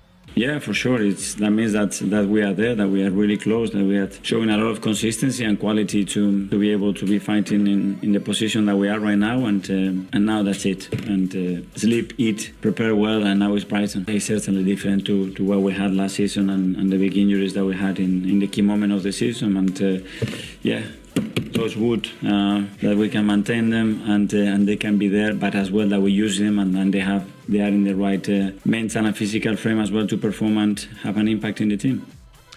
In Eastland, sensational Phil Foden struck thrice to help Man City thump injury-hit Aston Villa by 4-1. City were without Erling Braut Haaland and Kevin De Bruyne, who were on the bench. Speaking after the game, City boss Pep Guardiola again criticised the match scheduling in the Premier League. But we were out of the title race 3-4 days ago, and the team was not playing good. The team was not playing like previous seasons, on the last 6 seasons. So now, 2 days after, we are in the best form of the league. Come on, guys. Just bring energy. So we have an incredible schedule, 3 days. So most of the players, look what happened. The guys who played 2 games in national team, in the friendly games, are out and feel maybe against Arsenal play one of the worst games of the season because he was exhausted had to play 96 minutes. And look Nathan, look Kyle, look John. So the schedule is terrible. City are now level on points with Liverpool, who take on bottom club Sheffield United at Anfield tonight. The Reds manager Jurgen Klopp says he doesn't care whether people consider them favourites for the title or not. Pretty sure when we lost at Arsenal we were not favourites after that match day. So maybe rightly so or not, I don't know and I don't care. I think as in the last press conference, one of the most important things is to get through this period is just to ignore the outside mess, because that goes up and down and is emotional, all these kind of things. We have to be professional, we have to be emotional, but in the right way. There are no guarantees, there are just opportunities. The clearer you see the opportunity, the more likely you can take it. Listen to me, tonight Old Trafford will host the Battle of the Bastards. Manchester United versus Chelsea. United boss Erik ten Hag is wary of the danger Chelsea can pose, while Mauricio Pochettino is asking for a better performance than they did against Burnley. When you are on the wrong side, you can have a season, but what's more difficult for the rest, they have a fantastic team and they have fantastic players and they play also very good football. They can beat everyone and they already showed in this league. No, I think it's up to us. It's up to us to start the game in a different way that we start against Burnley. Even if after 45 minutes against Burnley is 4-5-0, that was what we deserved and that was the game. I think we need to play better. We need to, to show more energy. We need to show more that we can compete more like a team. So that's Chelsea manager Mauricio Pochettino speaking there. Before we go, former president of the Spanish Football Federation, Luis Rubiales, was arrested yesterday as part of a corruption investigation. He was released soon after being detained on arrival in Madrid from the Dominican Republic. He's suspected of receiving illegal commissions when negotiating a lucrative deal to stage the Spanish Super Cup competition in Saudi Arabia. Prosecutors are seeking a 2.5-year jail term. The man simply cannot catch a break after forcibly kissing Jenny Hermoso.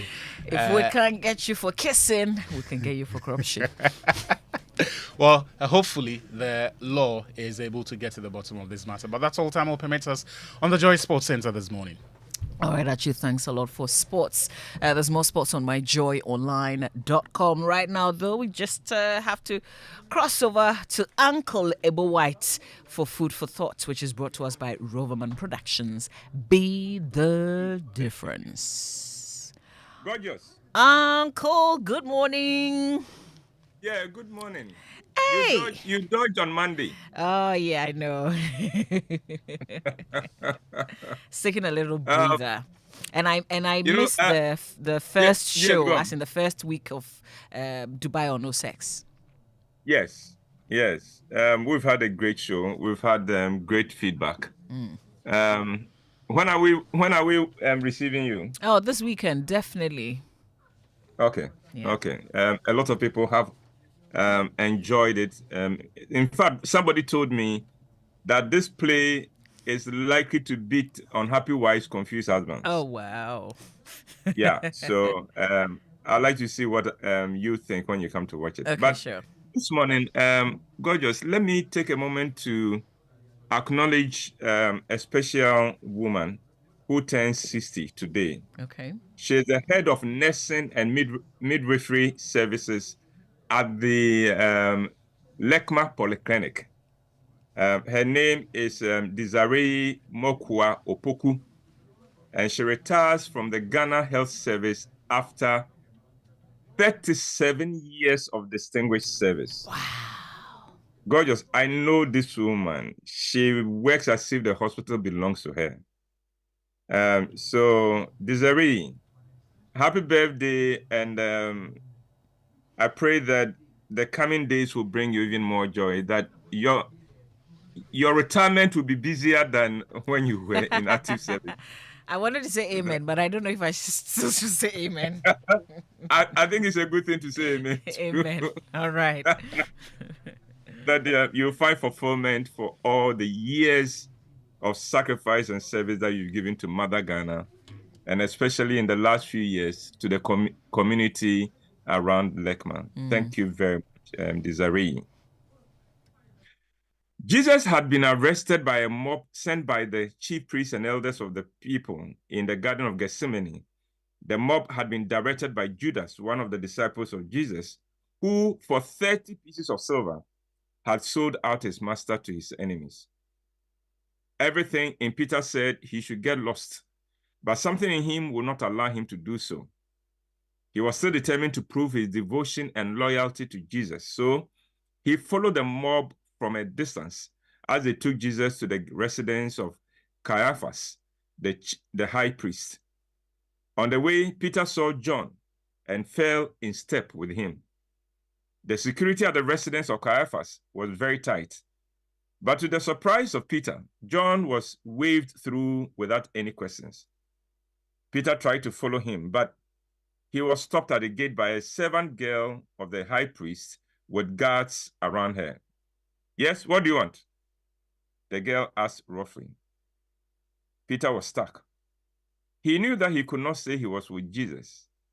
He was afraid that if he said that, he would be recognized as the one who drew the sword in the garden. Fortunately, John intervened and said to the girl, "Oh, he is with me." And Peter was allowed through. Under normal circumstances, Peter would have had a lot of questions for John, but there was nothing normal about this night. And so he just entered the gate without a word. The girl at the gate called him back and said, "Excuse me, if you are with that man, then you are one of the disciples of Jesus, aren't you?" Peter felt that all eyes were on him. He said, "No, I'm not." I don't even know the man. He quickly went in before another question could be thrown at him. In the courtyard of the mansion, Peter saw the chief priests and the whole Sanhedrin assembled.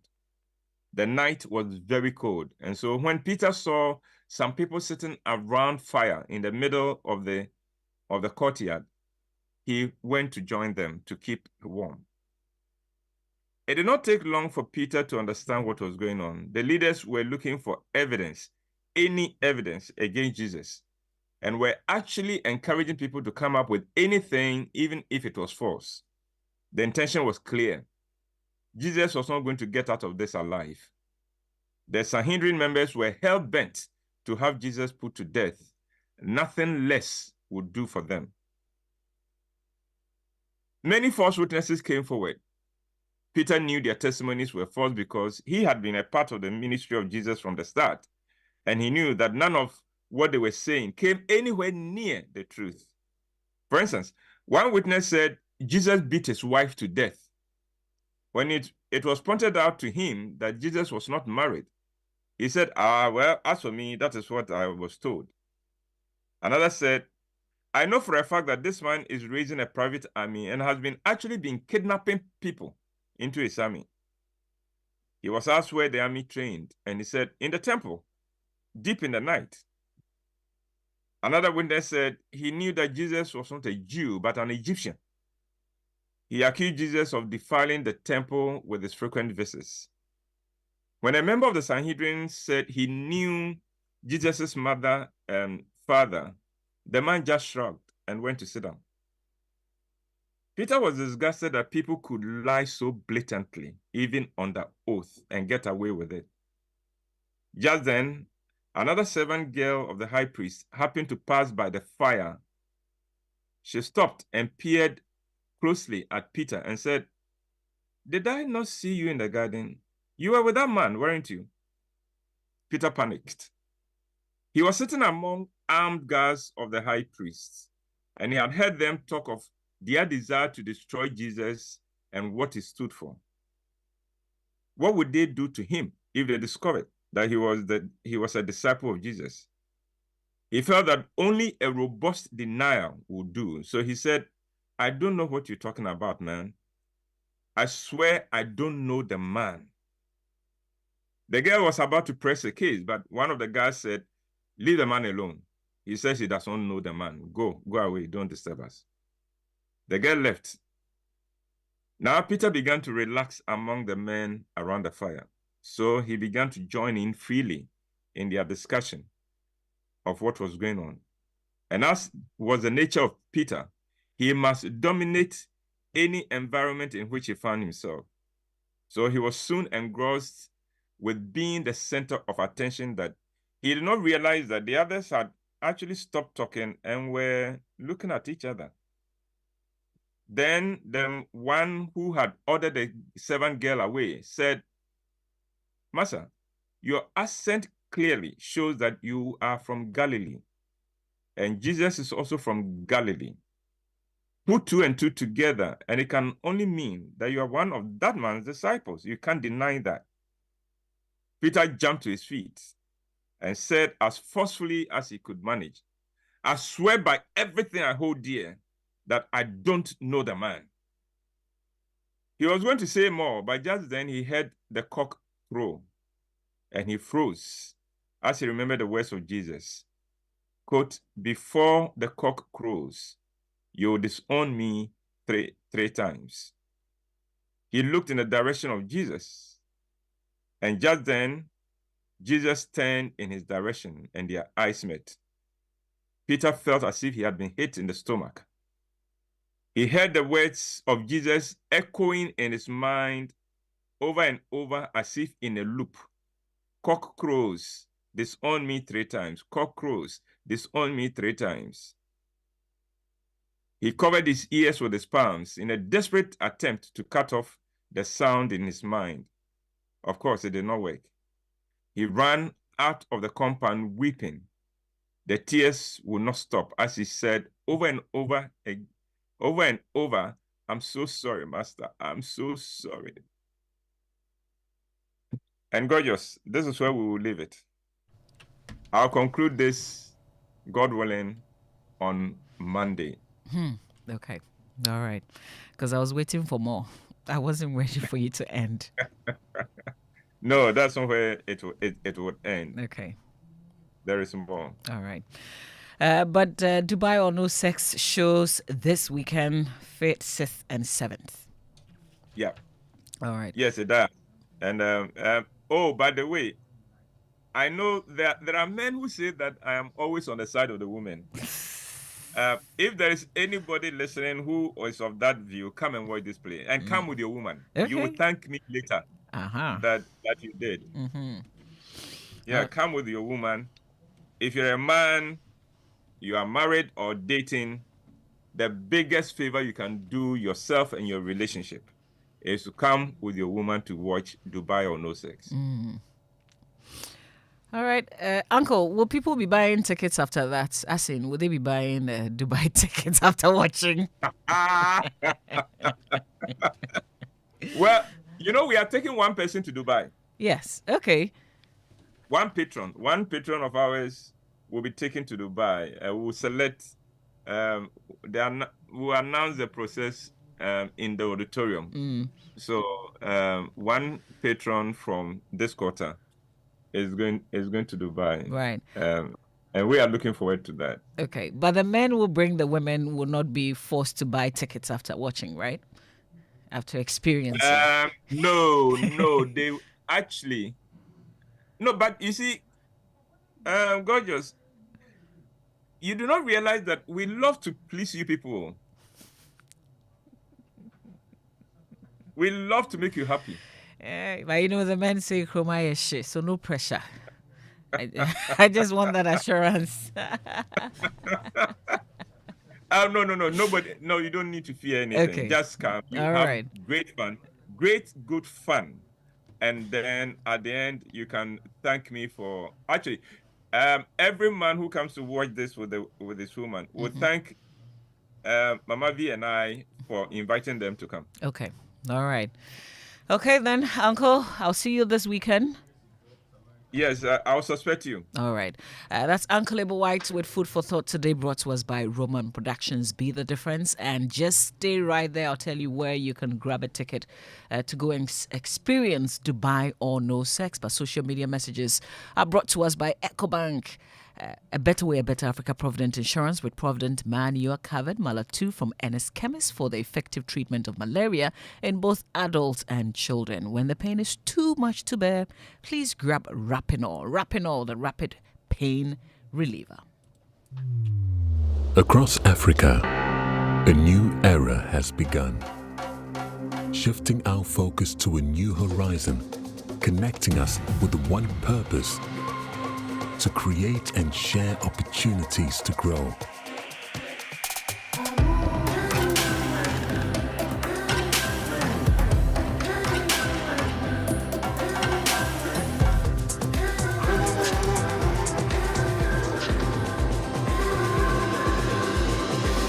Today, we are making a brighter tomorrow, built by our dreams and our energy. Across our continent, across the world, we are creating a better way to a better future. A Pan-African future. Together. EcoBank. A better way, a better Africa.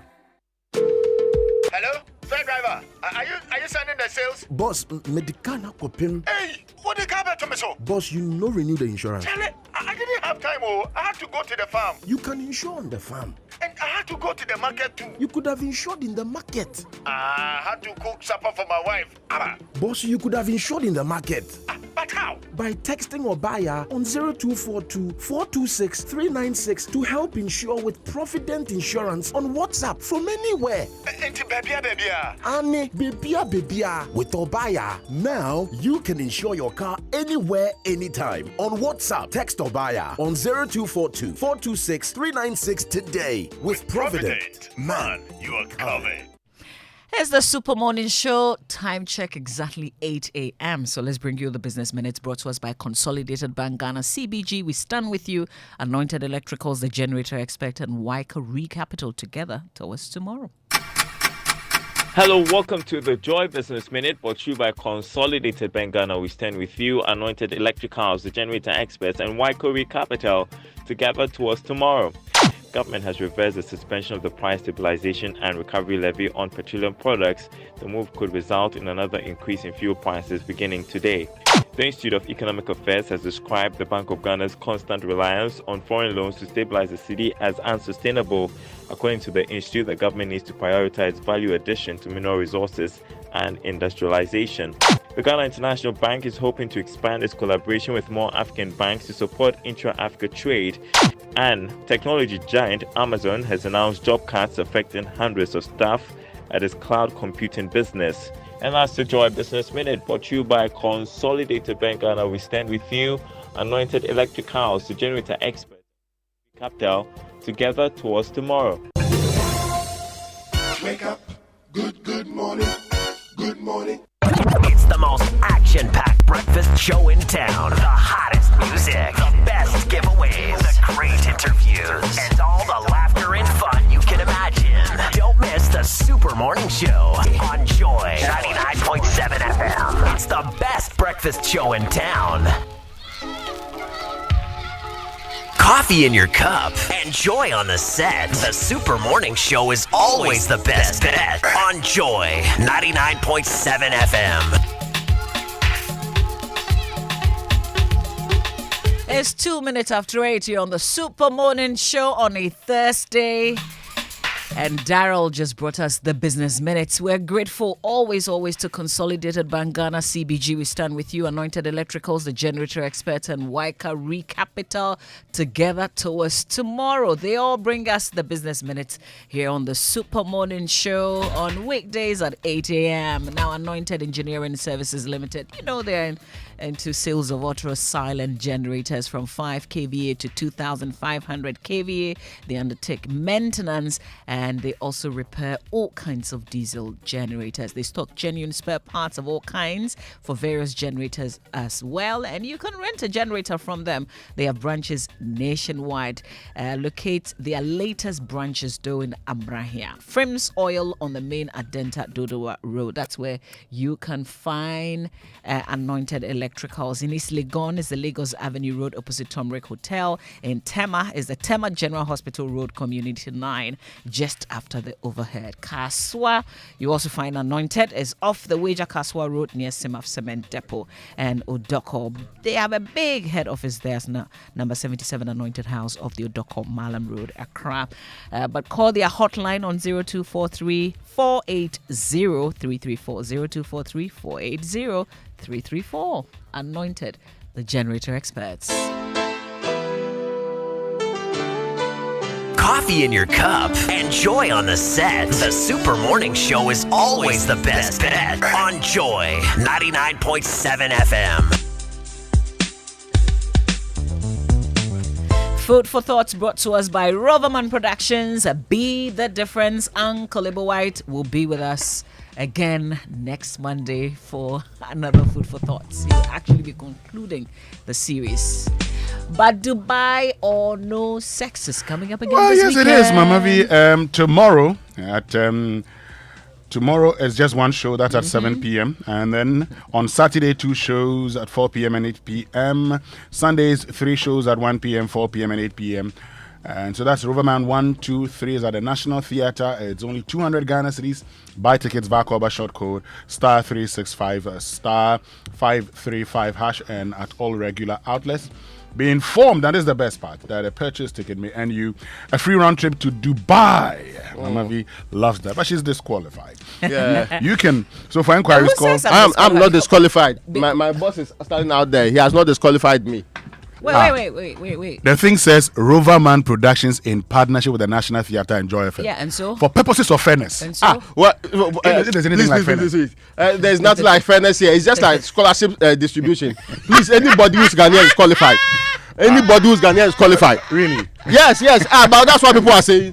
Everybody's Ghanaian is qualified. No, Me too, I'm you are Ghanaian. disqualified. You are disqualified. Yes, me, I'm Ghanaian. You Wait, can't disqualify wait. me. Dubai going. I agree with you, Raymond. Yeah. Uncle Hey, Lebo how hasn't. No, wait. Uncle Lebo hasn't said terms and conditions apply. Yes, we have not seen anything on the paper or any other terms that's supposed to be said. You are inviting Uncle Lebo to issue a disclaimer. Yes. It's open to all. Yes. So we're going this no weekend. discrimination. No way. You know one thing I say I'm never lucky with raffles. Oh yeah, me too. Yeah, so there's no way. If you say come and ballot, I won't come.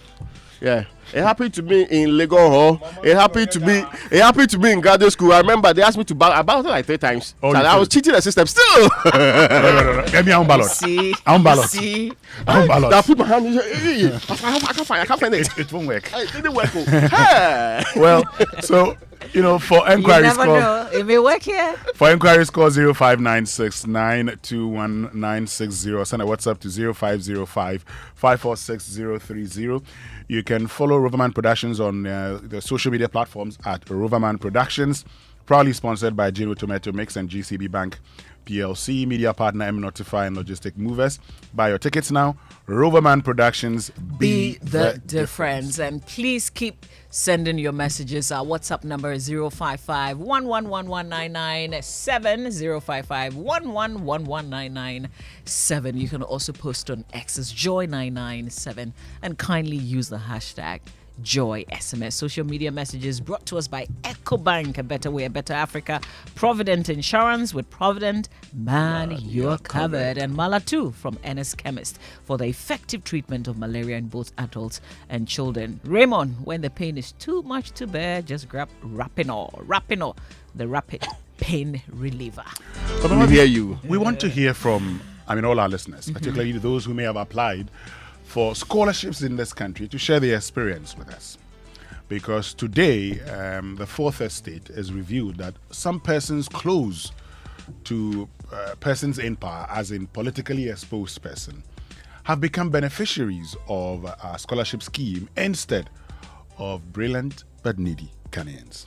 I did both. I did the online application and also have somebody send my documents to the office in Accra. Never heard anything from them, no rejection letter, nothing. And I graduated with a first class honors. My transcript was good. I had a viable research plan.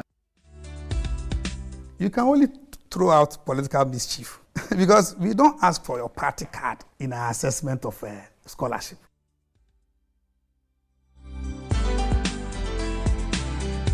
That's what I would have thought, that for brilliant, needy. You can also do, the rich also pay taxes, so you can also target them, but don't cut out the poor, because we know some conditions are not the prevailing conditions, some areas are not the best, and therefore you need to strike a delicate balance between brilliance as well as also targeting the poor who may have the potential. If we were to target just the rich, many people in government or in high places wouldn't be where they are currently. I think they have to have a rethink, because if it's just based on excellence, as I mentioned, you will be excluding certain categories of people who, by virtue of their background, are excluded. That is why in the past we used to have cocoa scholarship for cocoa farmers. So scholarships are made or prepared not just for brilliance or excellence. All right, Winston, so this is what we're talking about. We actually share a lot more. And if you called for experiences, if you've had any experiences, particularly at the Scholarship Secretariat, would love for you to share with us. Have you applied, been refused? Did they give you reasons? Mama V, look, I have looked at the Get Fund Act, Section 2. It's very clear. It's supposed to contribute to a scholarship scheme for brilliant but needy students that are second cycle institutions and tertiary institutions here in Ghana. I am of the view that, look, this whole thing about taking people outside the country to go and study must be relooked at. That must certainly be relooked at. And I don't see why, for instance, people get into office and all of a sudden remember that they have to go to school abroad. So if you are a CEO in a government institution and all of a sudden, it's not as if you're going for professional development course. you're going to do a master's, which will be paid for by the state. I submit this morning. Enough. What are the programs they are studying? They are It's here not in Ghana. You are even part of the civil service or public service where we are guaranteed a certain stay in the system. Some time ago, we were deliberately improving the resources at the civil because some of these people, they work there for like 30 years. They are the people who are the engine of our development. They are the ones who will do the policies properly, and people are just going to present it on behalf of ministries. Those people, if we are giving some training, further training, to enhance their work, because the guy is going to be in that office for 10, 15, 20 years. But we know that some of these politicians, there's no guarantee that even you'll be there for 2 years. The next 3-4 years, at most, you do 8 years, then you are gone. Why are we now? Because the idea is that you have extraordinary competencies you are coming to help the nation with. Why are we now the one going to actually give you the competencies? Stay somewhere, let's get competent people to do the job. Why are we paying for something that on your own you would have never even dreamt of it? In ways that sometimes you give the people they give it to and the kind of courses they are asking them to do. Why do we need that we have to pay for anybody's legal education outside this country? Mm-hmm. What exactly have they got to study? Why? What exactly do we need there? When indeed there are serious PhDs that are required in some areas, be it atomic energy and others, that even though we have Nuclear and Physics Institute here, we may need other competencies that the people will have to get on board. Those are the things that originally this was supposed to promote. Exactly. But we have reduced it to any full soldier qualifies. So if you look at the Scholarship Secretariat itself, it's got objectives. And the first one corresponds with the Get Fund, the law. Mm-hmm. Okay, but the second one says to offer scholarships training in government priority areas for qualified Ghanaian workers in foreign tertiary institutions. I guess this gives room for you to say, okay, I can apply and do a course outside. Yeah, but what are the government's priority areas? It must be clear cut. But there's the other point. What plans do we have in place? So if people are going outside the country to go and study, can't we think about having those programs even in this country? Yeah. Why don't we set it up here? I know, for instance, look, UPSA, when they started their PhD program, they actually hired faculty from outside the country. They hired faculty from outside the country. Now, after 2-3 years, that same year, they actually paired faculties with UPSA local faculty. So you're actually teaching with this person who's learning from you. And with time, they phase you out. And then the local faculty takes over. Are we saying that we cannot mount these courses in this country? Because if it's a difficulty, if you have to send somebody outside the country, go and pay fees. Okay, and in today's world, education is so simple. Yeah. Go and pay fees, £20,000 a year, pay stipend, sometimes over £1,000 a year. Yeah. Meanwhile, if that person was studying in Ghana today, the most expensive PhD in Ghana will be about $20,000 a year. You can't do that in Ghana. Again, let's go to why the entire Get Fund was put up together. It was put up because we needed to finance tertiary education. And education finance was becoming a problem. There were demonstrations, there were protests, and the idea is that we needed a publicly funded instrument that can help us finance education. The expectation then would have been the chunk of the money from anything related to Get Fund, and the money we are raising from there will go to providing, for example, education infrastructure. You see how long it took for them to complete the University of Ghana Stadium, which is one of the projects. It reached the point, even University of Ghana said, some of these projects that Get Fund starts never get completed. So please don't start them. Let's find other means of doing these things. So if we have money to do that, why are we not doing these things here? And again, it is only because we feel that we are entitled to state largesse merely because it's our time. And the people who expect to work on it, that institution called legislature, they are equally capable because they also send their own lists. Some of the people there, they've been begging left, right, center, the people who are the Scholarship Secretariat, to be participants in this particular system. So, we in fact, we don't have options. All the alternatives available to us for change are limited, unless we speak about it. There's always a way around it. We need to help so we can streamline and shape this. We can't continue to have these conversations after every 4 years. Also on our radar this morning. I don't know about this 3 billion. We cannot say your intervention saved 3 billion. No, I said 3 billion. I've told you that I'm not aware. Because when we were told about the publication, we even called the As we speak this morning, still on your website. We were shocked at one point when government said they were bringing in SML to actually sit at the depot where the product is lifted. And in fact, that is where there isn't much problem. We are not involved with diversion. We are only at the depot. If the thing is lifted, we don't know. It's GRA custom that will determine where it goes and they will follow us. We are not capable. We don't have men outside. Except from that documentary that got all of us asking questions. And now we know that the president has the report, the KPMG report on the SML GRA deal. How long would it take, Mr. President, to look into that report? When is he sharing with the rest of us? Is he going to look at it alone and then issue a white paper? Well, the call really is, Mr. President, we all want to read the report. No, we all want to read. We want to read the report. So he should share the report with all of us. See, he should share the report with us. We'll help him, in deciding on what to do. If you share it with us, we all would read it. We'll come to a conclusion that whether this is good or not. Don't just issue a document that says, haven't read and haven't done what would have taken this decision. In fact, KPMG would have given recommendations. So the recommendations are also there. It won't take you long to decide whether you accept the recommendations or not. Share it with us. You gave them up to the 23rd of February. You say you received it on the 27th of March. We say, share the report. Anyway, you can now get your vehicle insured anywhere, anytime with Provident Insurance's Obaya on WhatsApp. She works around the clock, so you don't have to worry about closing times. Bebia. Buy, renew, file claims for your vehicle, Bebia. All you have to do is chat Obaya on 0242 426 and let her help you. It's quick, convenient, reliable, and saves you time so you can do more in your day. Chat Obaya and get your vehicle insured now on Provident Insurance. So text your Obaya, Bebia. With Provident, man, you're covered.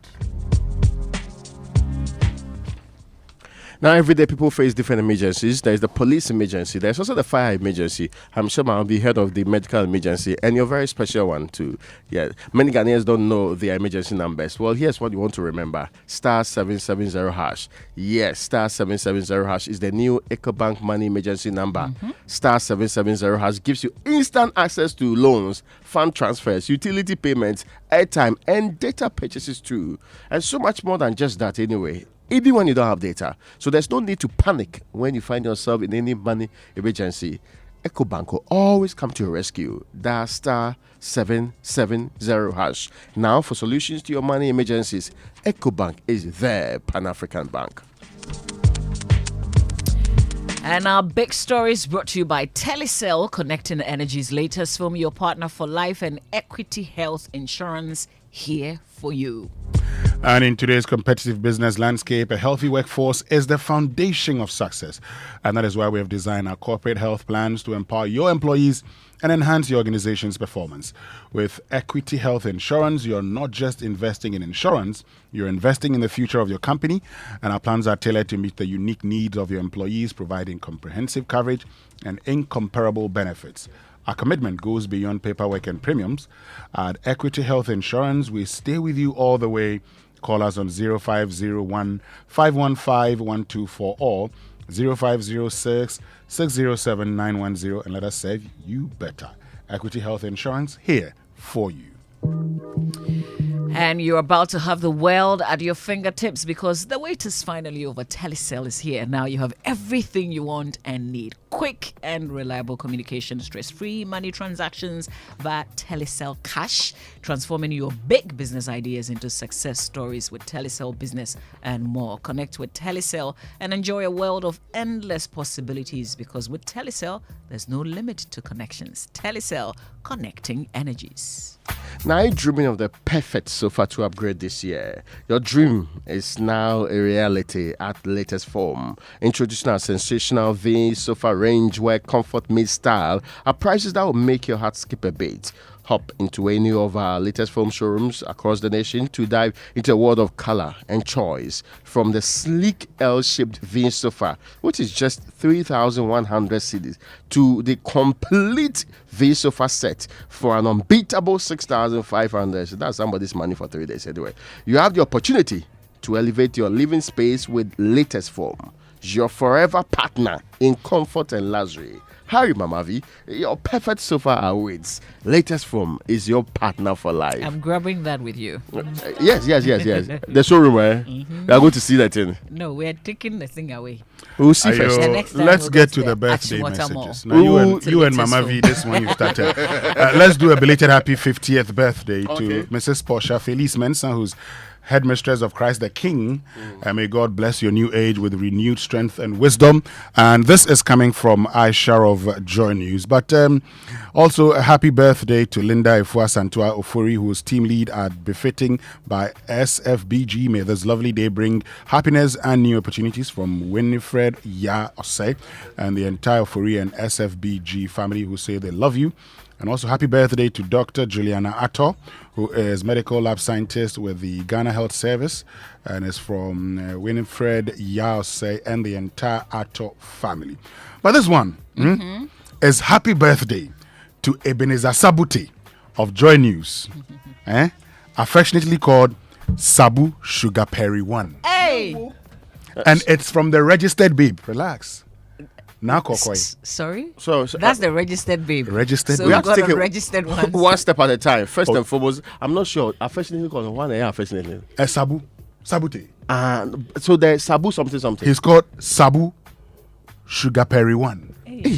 Should we not be fact checking this? This was he just wakes up and claims no. This one. But why are you disputing? I'm saying we should fact check. Presumption of regularity. Presumption of Hey, is that how it works? Kojo. So someone can just why are you sowing seeds of discord where there is none? Why do I feel like this is a personal fight? I don't even understand why you? Who's complaining? Who's contesting the matter? Mefaro. No. But I trust the man is celebrating the birthday. Let the man celebrate the birthday. This was not sent to me by the lady. Yes. If you care to know. Independently verified. So please. It was not sent by the lady. Stop explaining. But all that could answer is that it's create problems. Someone is impersonating the lady. So let me say. So it's from the registered babe. Na Kokoi. May God bless you and make you great. Sabu, I'm told you are going to have some kinky party. Anyway, happy birthday to Senator Joycelyn, and it's coming from your parents to you. But finally, it's a happy 80th birthday, Right Honorable Reverend Professor Aaron Michael Quay. Yes. Former Speaker of the Republic of Ghana. This one says, wishing you good health, long life, and prosperity on this special day. Your dedication to serving both God and country has been an inspiration to many. May your wisdom and leadership continue to guide us, and may your love for Christ shine ever brighter. And it's from the Charity Baptist Church, Jowulu family. Okay, so you added the Reverend. Yes, the Reverend. Yes. Yes. This is important. Raymond. Yeah. Mavis Emefa Akpalu is based in the U.S. and she's Maxwell Akbagbe's cousin. It's her birthday today. Maxwell and Abigail say, may God continue to grant you all your heart desires and may you grow from strength to strength. Happy birthday to you, Mavis Emefa Akpalu. The people that Maxwell have told me they are cousins. Anyway, now Hannah to Yusuf, today is your birthday. No. Dan J Labi, today is also your birthday. Maxwell, we go way back. It's Danny J Labi's birthday today. Yes. Happy birthday to you, sir. Enjoy every bit of it. Any more messages, Kojo? No. I think we're sorted. All right. Yes, surprisingly. a few birthdays that I'd like to acknowledge, but no messages attached. So happy birthday to Prince Ishmael Dima. Very surprising. Janet Abna Achampoma, Ifua Asantwa Ofori, Benjamin Ofori, Empress She, nice name. Derek Osei, Abankwa, Gabriel Kojo Wusu, Akosia Mante, Bronat Kwe, and Fifi Robo. The Fifi is spelled Phii.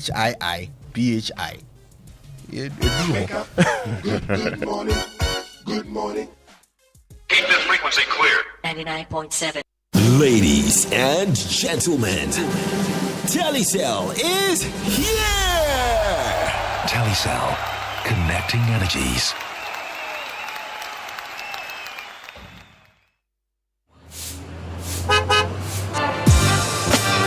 Hello and welcome to the Zoom Lion Daily Sanitation Tidbits.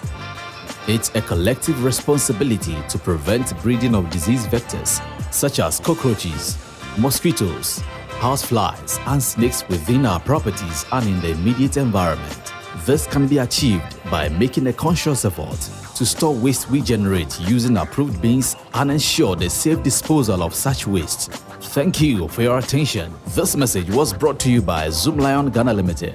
We keep Africa clean, green and healthy.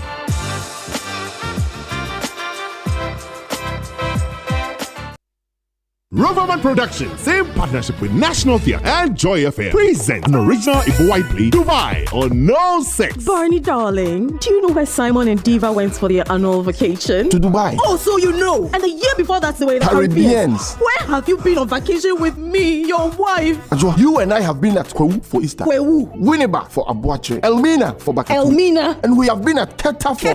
Barnabas. We are also regular at Homo. Shows on March 29th, 30th, 31st, and April 1st, 6th and 7th. Time, Fridays at 7 p.m., Saturdays 4 p.m. and 8 p.m., Sundays 1 p.m., 4 p.m. and 8 p.m. and a special showing on Easter Monday at 4 p.m. and 8 p.m. Rate 200 Ghana cedis. Get your tickets on the Cobra Shorts code *365*535# and at all regular outlets. Call 059-6922-040. WhatsApp 050-554-6030. Sponsors: Gino Tomato Mix, TCB Bank Limited, and M Notified. Roverman Productions. Be the difference.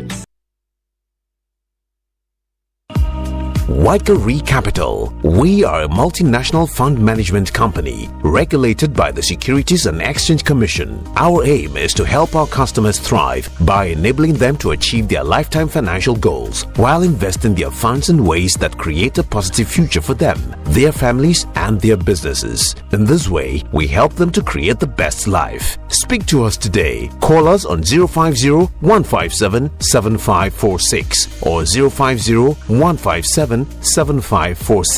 Visit www.waikaricapital.com. Waikari Capital. Together towards tomorrow.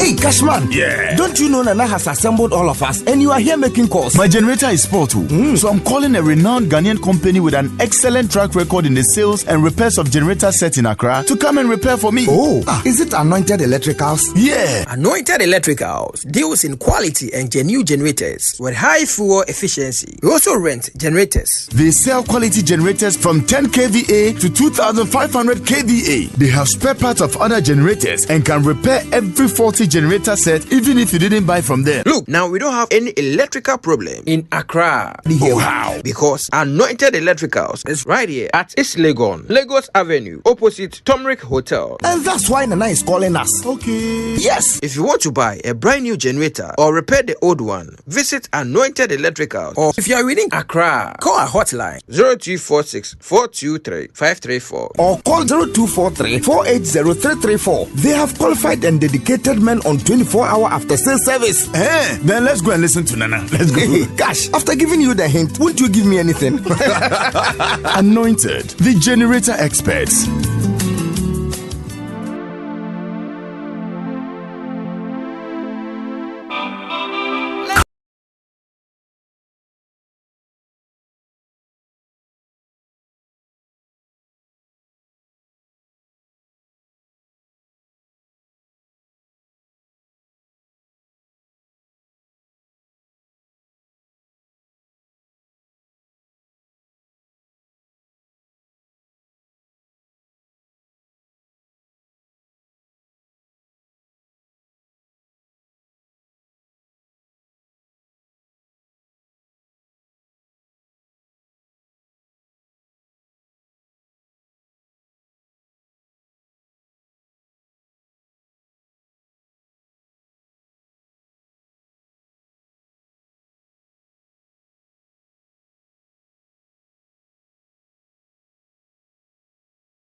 No, I said 3 billion. I'm not, I've told you that I'm not aware. Because when we were told about the publication, we even called the... As we speak this morning, still on your website. We were shocked at one point when government said they were bringing in an SML to actually sit at the depot where the product is lifted. And in fact, that is where there isn't much problem. We are not involved with diversion. We are only at the depot. If the thing is lifted, we don't know. It's GRA customs that will determine where it goes and they will follow us. We are not capable. We don't have men outside.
Ghana month has ended. He's showing us that he knows music from all around the world. But he deserves scholarship to go and study musicology. PhD musicology. But you are his manager. Yes, but yes, that's why I'm making the advocacy. But now. Which university? We'll be talking later about these scholarships. Very important topic, as the Fourth Estate has been looking into it. But before that, yes, Kojo, so we've been asking questions about SML because this year we had that documentary which was put together by Manasseh Azuri Awene and his colleagues at at Fourth Estate, when he was at the Fourth Estate then, which actually revealed that contrary to publications that they had saved the country some $3 billion, evidence could not be made to support those claims. Well, the president instituted some audit into it. At the time, 2 weeks given to KPMG. Then they asked for extension, and it was supposed to have ended on the 23rd of February. We're now told that the president received the report on the 27th of March, and he's studying it. But before we even get into issues about the report, what could be in the report, why the delay, Manasseh Azuri-Awene, who's a journalism fellow at Harvard University, is joined us via Zoom. Manasseh, good morning. Thank you very much for joining us. Good morning, Winston, and thank you for having me. So, Manasseh, before we get into discussions about the report, let's briefly tell us what you uncovered when you went into this investigation about SML. Thank you, Winston. The investigation was basically to find out whether there was the need for the contract in the first place, and whether the company was doing what it claimed to be doing. And we looked at what the company itself had advertised on its website as the main functions. It said its operations were targeting and reducing and eliminating underreporting or underdeclaration at the downstream petroleum sector, diversion of fuel products, and also dilution. What we discovered was that these services were performed by companies that were contracted and paid by the state to perform them. The diversion, the dilution, the underdeclaration, and even some smuggling activities. The National Petroleum Authority, NPA, which is the regulator in the sector, had also introduced a system that they call the Enterprise Relational Database Management System, ERDMS. And this system had put the Ghana Revenue Authority, the NPA, the oil marketing companies, and then the bulk distributing companies, the depots, all on a particular system that made it impossible for a company that owed taxes and did not pay to go and load petroleum product. You couldn't even put an order if you owed the taxes. And I'm saying this because over the years, the main way that the GRA or the government of Ghana lost revenue was when these oil marketing companies, those that lift and come to sell at the fuel stations, took the product, sold them, and then refused to pay the component of taxes that were placed on those products. Some even absconded, and they were never traced. To stop this, that's when or how the ERDMS was brought in. So we even spoke to the GRA officials in that documentary who said that the ERDMS ensured, and we spoke to the head of petroleum at GRA, that this system ensured that they accounted for all the fuel products lifted. And if you account for the volumes lifted, then you have your taxes.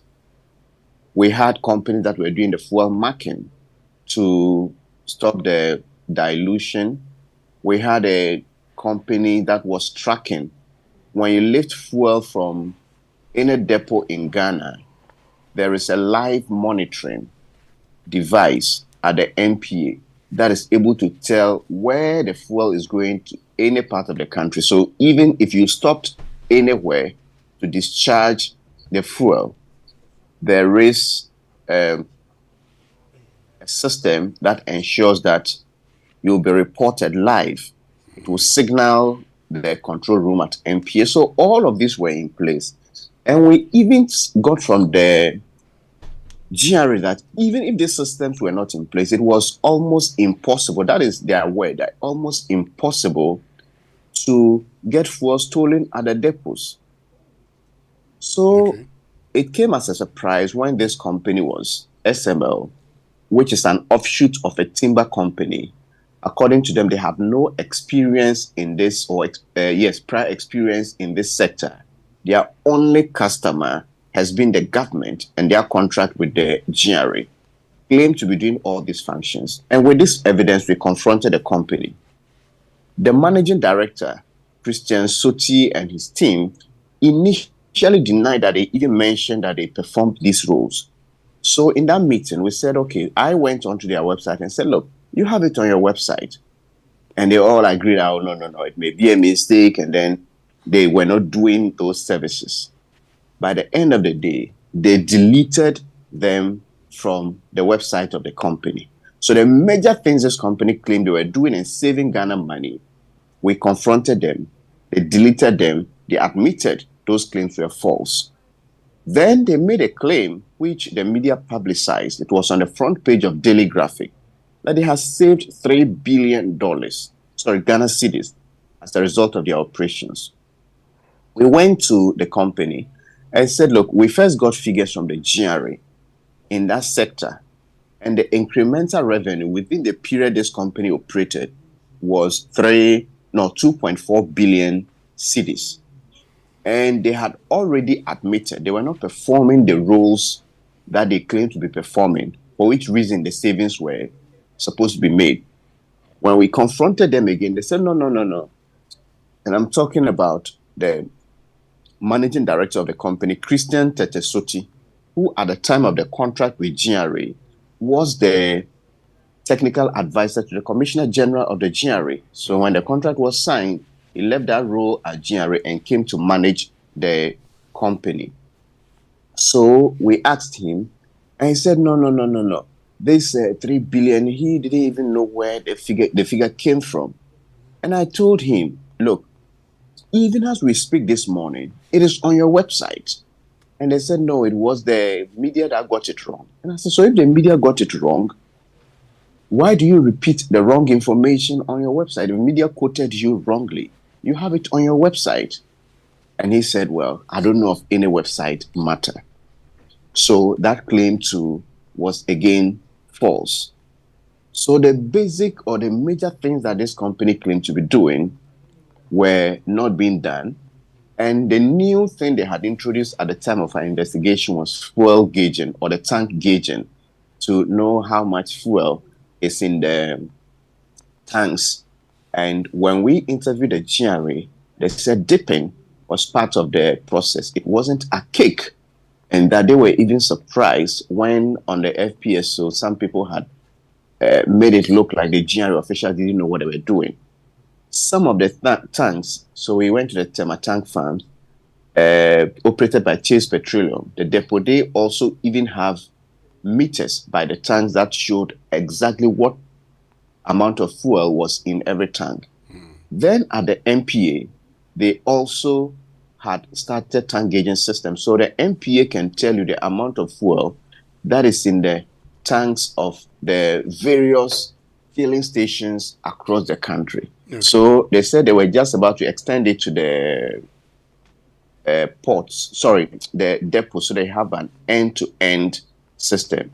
And they realized that the GRA had brought SML to do that. And that was the reason Dr. Mustafa Hamid of the MPA said this was potentially duplicitous. So the summary or the main findings was that the company made claims.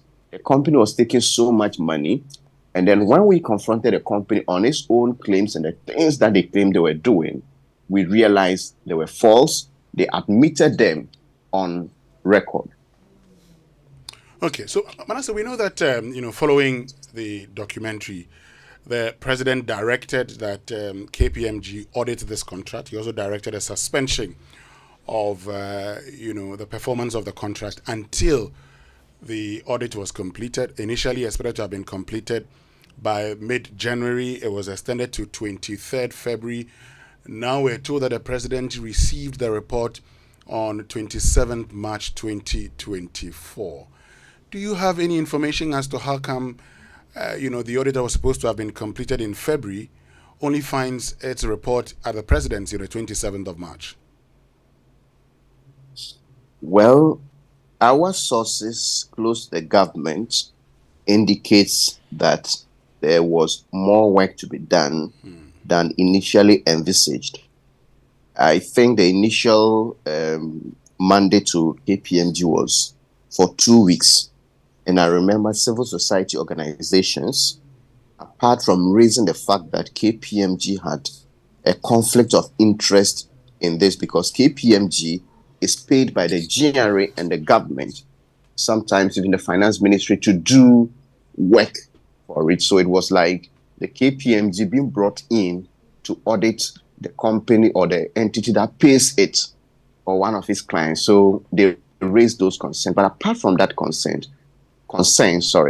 the civil society groups, notably ISET, mentioned that the 2-week period for the audit appeared too short for such a task. And it wasn't surprising when KPMG wrote to the presidency asking for an extension.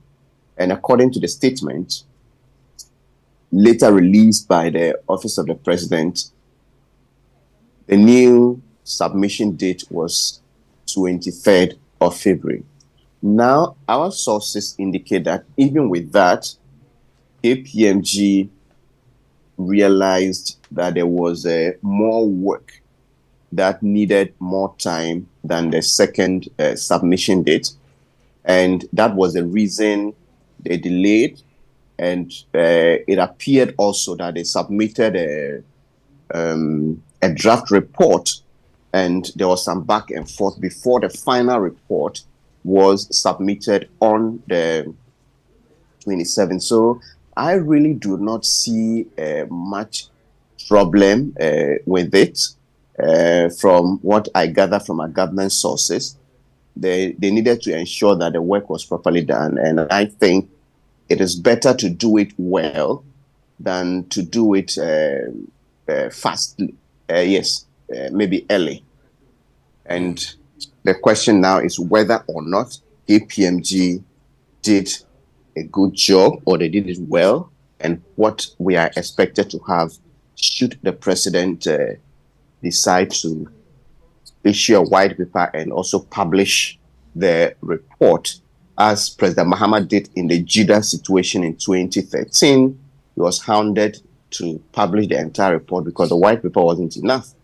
And that was done. So anybody at all who needs a Jida report can Google and have it. And that's what we expect from President Akufo-Addo in this matter. And talking about, the report, talking about the expectation, already you've seen, writers by Professor Jampo suggesting that is it because KPMG, or probably suggested that there should be a cancellation, or is it because the president is trying to cover anything up? Some have suggested that, the report indicates that a contract be cancelled. Is that what you're also learning?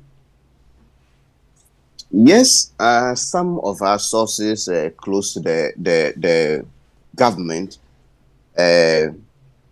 indicates that, or they indicate that the KPMG recommended a cancellation of the contract. And one notable source even suggested that it was part of the reason there was this recent shakeup at the GRA. And we know that the Minister of Finance who initiated this contract, that's Ken Ofori-Atta, because there's a letter to the effect that he authorized the GRA to go into this contract, but they normally say GRA and then SML. But actually, the contract was signed between Ministry of Finance and GRA on one hand, and then SML on the other. So these sources are even suggesting that these findings from the KPMG are part of the reason we witnessed this recent shakeup at the GRA. So as to whether the outcome of this report will, or the government white paper will reflect these findings and recommendations, we wait to see. And it's perhaps part of the reason that we want the whole report to be published, so that we don't only get to know what the president makes of it or his interpretation of it, but also what is contained in the final one, because the President Mahama, at the time of the JIDA report, issued some recommendations and summary, but when the full report was published, we realized it was worse than that, and certain culprits or companies were never touched, even though they were heavily indicted in that report. Okay. Well, Manasseh, thank you very much for making time to join us this morning. We'll follow up on it. We'll continue putting the pressure to ensure that we all get the full report and read it so we can also form our own opinions. Thank you very much for joining us. Thanks for having me. Great, and that's Manasseh Azuri-Awene, who's journalism fellow at Harvard University, joining us via Zoom. He actually produced the documentary on SML. Raymond Kojo. A lot more progress would have been made if we were discussing the actual content of the report. And if we were, because a lot more progress was expected now. Yeah. So that we know government's opinion at the end of the day. I mean, maybe they are waiting till when they have an opinion, then they'll share both with us. But this should be easily accessible to some of us in this republic because of the level of interest in it. And it also should not be seen as doing things that people might think you are covering up things or doing something different. So that all the speculations or the possible speculations around this will not be emboldened by any action or delay or conversation in government. I mean, I said it jokingly that we all want to help the president decode it. They say study it, right? We also want to help him make suggestions generally. That's how participatory democracy is done. So let us know the content of it. If KPMG will be paid, they are being paid with the taxpayers' money. It's only fair that taxpayer has access to what they are paying for, which is reasonable to expect anyway. So that if there are lessons, even if we disagree with your position on it, we are grounding our disagreement in the report that they did. We, the people of this republic, can also say that, okay, we don't really like the KPMG report. We think that it does not reflect the reality on the ground, or it actually goes beyond what we expected it to be, and it's a very fine report. All of these things will come out if we have access to the document. I don't know why in that part of the world we are secretive with even small things that should not be of any high security value. We actually want to keep it secret. But maybe also we can also, wait our turn. We've waited for about 2 months or so. 3 months already. 3 months, yes. Hopefully, when they bring out their final report, we will get to know. You do recall what happened with the IRS who was gone, committee's work and the final report that came out. The disagreements that the state had with some parts of the committee's work and everything that we also know about it. We would want to know the details so that we know whether or not you are going to make any progress on this, or we are going to make progress on it. And as we speak, we are all flying blind because the document we should be speaking to, we do not have. And a lot of guesswork is being put around this. To stop that, just let's all have it. As simple as that. I don't really know why there should be turns. Why, the report can only be viewed in turns. that doesn't add up for me. As a nation, certain things should start making more sense to us. The president has great executive power, but awesome executive power. If he asks for a report and the report is done, the president has the ultimate decision on which parts of the report he wants to adopt, which parts he wants to take action on, which parts he wants to ignore. He has the power to make those decisions unilaterally. Of course, he's supposed to exercise such discretion without caprice or what was the other one? It shouldn't be done arbitrarily, right? So those are supposed to limit his actions. But he has that power, right? What he doesn't have the power to do is to keep it secret. We have laws that prevent him from doing that, including the Right to Information Act, which is the most recent law, giving us access to information that is ours anyway. We paid for the report. The president didn't pay for it with his salary. We paid for the report. So we have every right to see it.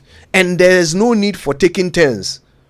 The information will not change Whether we see it now or after the president makes a decision, the information will not change. Give us the information. Then go and make your decision. Hopefully guided by the law so that you won't make an arbitrary or capricious decision. But give us the information.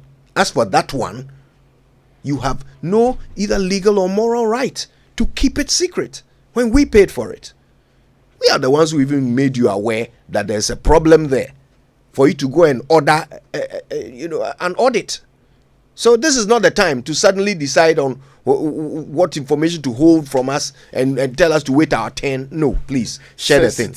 Share the thing. What national security? Now it's national security. If we hadn't come to say it, would you even have been aware that there's an issue there? All right. What? Listen, there's more to come on the show. So stay with us. Coming up next. I did both. I did the online application and also have somebody send my documents to the office in Accra. Never heard anything from them. No rejection letter, nothing. And I graduated with a first class honors. My transcript was good. I had a viable research plan. You can only throw out political mischief because we don't ask for your party card in our assessment of scholarship. That's what I would have thought, that for brilliant, needy. I mean, you can also do, the rich also pay taxes, so you can also target them, but don't cut out the poor, because we know some conditions are not the prevailing conditions, some areas are not the best, and therefore you need to strike a delicate balance between brilliance as well as also targeting the poor who may have the potential. If we were to target just the rich, many people in government or in high places wouldn't be where they are currently. I think they have to have a rethink, because if it's just based on excellence, as I mentioned, you will be excluding certain categories of people who, by virtue of their background, are excluded. That is why in the past we used to have cocoa scholarship for cocoa farmers. So scholarships are made or prepared not just for brilliance or excellence. It's a perfect opportunity this Ramadan Kareem to make it an extra special season for your family and friends with Melcom. With affordable products ranging from groceries, electronics, homeware, kitchenware, furniture and more, you've got all your needs sorted. Ramadan Mubarak to our Muslim family. Terms and conditions apply. Melcom, where Ghana shops.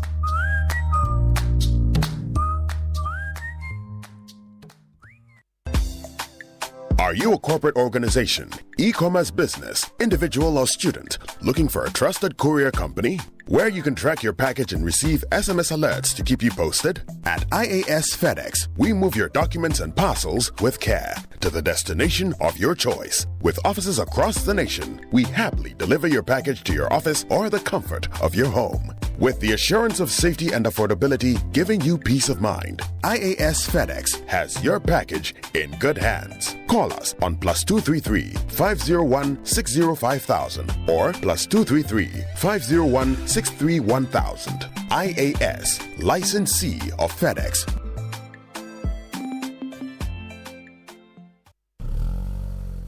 Hey, welcome back to work. Charlie, thanks, bro. Thanks, bro. Malaria really knocked you down, eh? Charlie, no joke. Hey, fever, headache, vomiting, loss of appetite. I couldn't even eat my usual fufu. You and fufu? How we go do it? I hope you got tested before the malaria treatment. Oh, yes, I did. And thanks to Malatu, I kicked out malaria one time. Sharp. Anyway, sorry to ruin your excitement, but your boss asked of you. Okay. She says she has plenty work for you. No problem, Charlie. Strength day. You see, When malaria strikes, take Malatu, containing Artemether and Lumefantrine. Comes in tablet and suspension for the effective treatment of malaria in adults and children. If symptoms persist after 3 days, consult your doctor. Malatu is manufactured and distributed by Ernest Chemists Limited. This advertisement has been vetted and approved by the FDA. Don't you ever bring scare business to me. You're looking at the toughest rascal. Coffee in your cup and joy on the set. The Super Morning Show is always the best bet on Joy 99.7 FM.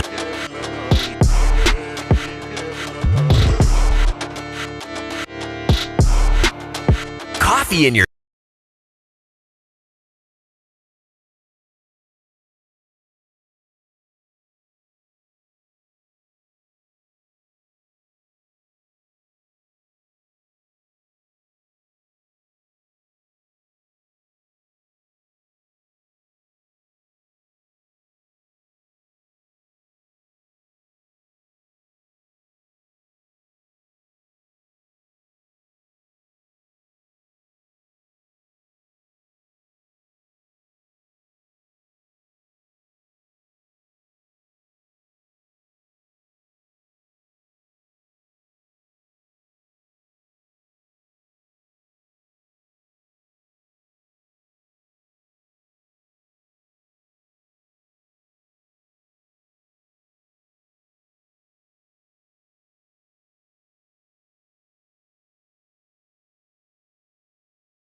sent my documents to the office in Accra. Never heard anything from them. No rejection letter, nothing. And I graduated with a first class honors. My transcript was good. I had a viable research plan.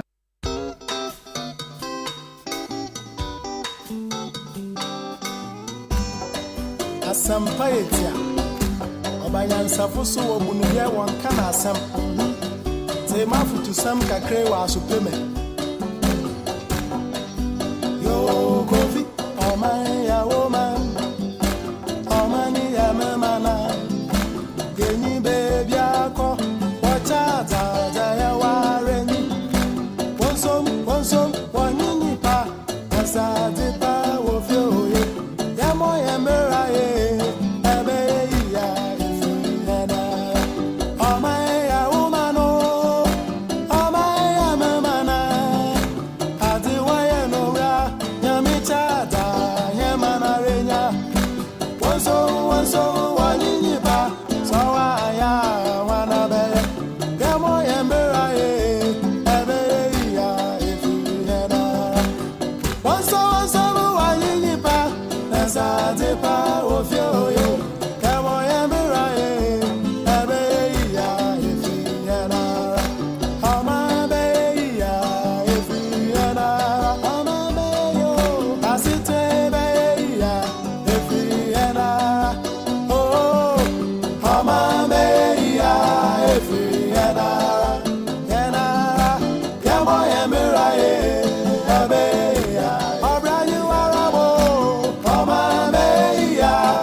Shira, Mamani Paya, the Foa, and Yanum. And Fanya Misroya, Jumana, Yami Besrayan, or Brian Boya, and Moyamurae, Abeya, Efianara, Amabaya, Efianara, Hejanova Pofo, Asitrebaya, Efianara, Zemdra, Amabaya, Efianara.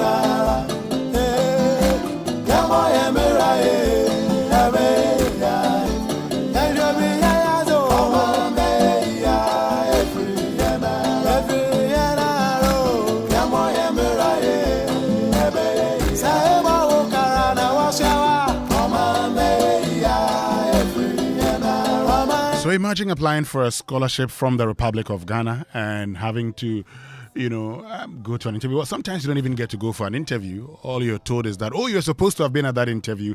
And because you did not show up at that interview, unfortunately, you're unable to get that scholarship. Well, this morning, it's a conversation we must have here on the Super Morning Show on Joy 99.7 FM. And we're about to have that all-important conversation.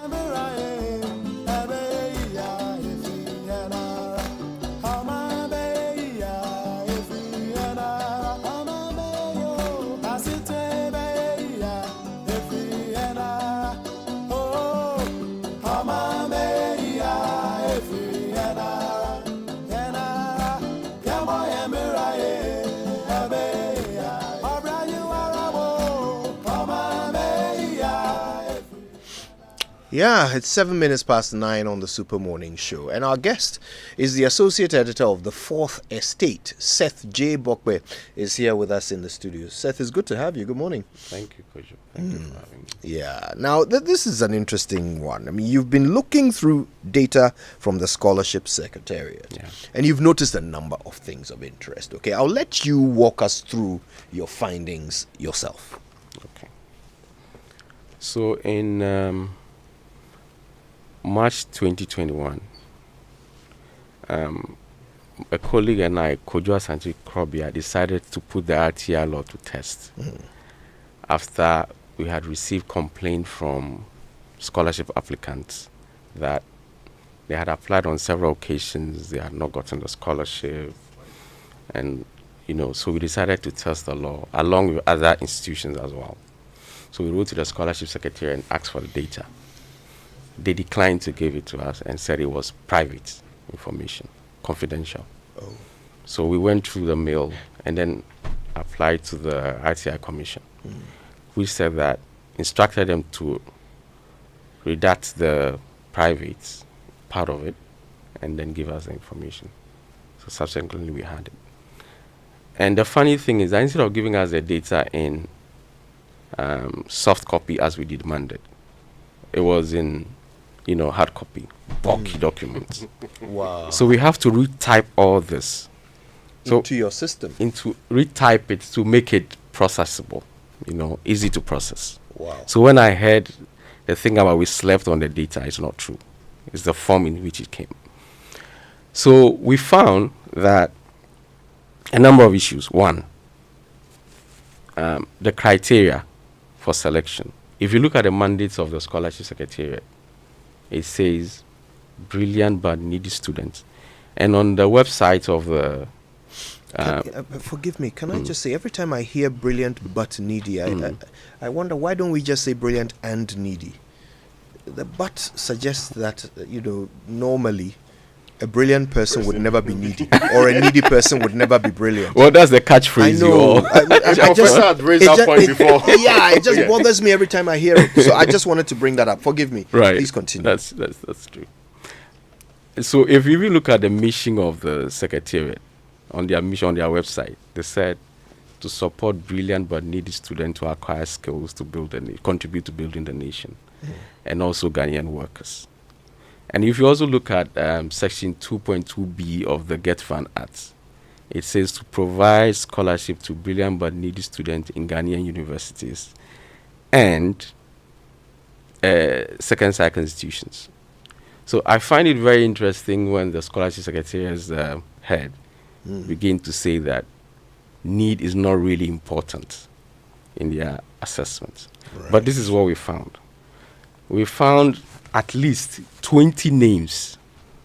At least. I'm saying at least because it's a very long list, over 900 names. Right. And we are not able to confirm every single name on the list. We'll publish it eventually, and the public will be able to help us identify the rest. But we think that those we found on the list should not be there in the first place. Those 20 you Those 20 should not be there. Okay. Criteria. For instance, you have Dr. Dennis Addo, founder of Clarion Hospital,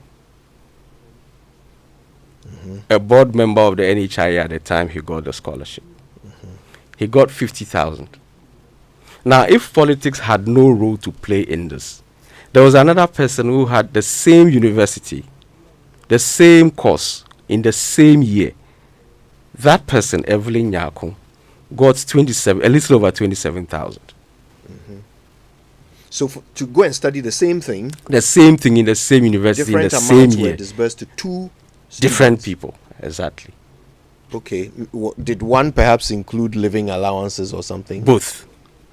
Oh, interesting. And Seth, just by way of clarity, what program was that? What were they going Public to study? administration.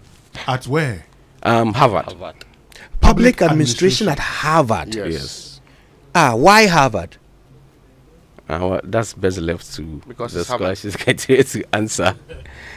Interesting. Yes. Okay. We found another name, Fauzi Ramadan, Now the interesting thing is when we found the name, it was spelled Fawy Ramadan, Fawy. But for me, Ramadan rings a bell, right? So we went searching, and the Ramadan turned out to be Fauzi Ramadan. So we called him. Did you get a scholarship? Yes, he did. Which university? Mentioned the university, but he didn't go to the university because he claimed it was during the COVID, and then he had an accident. He attended a few sessions online and stopped. He didn't bother to defer the course. So we lost £17,355. Did he explain why he didn't choose to defer the course? No, he said he had an accident. It affected his arm. Right. So he couldn't have continued the course. Yeah.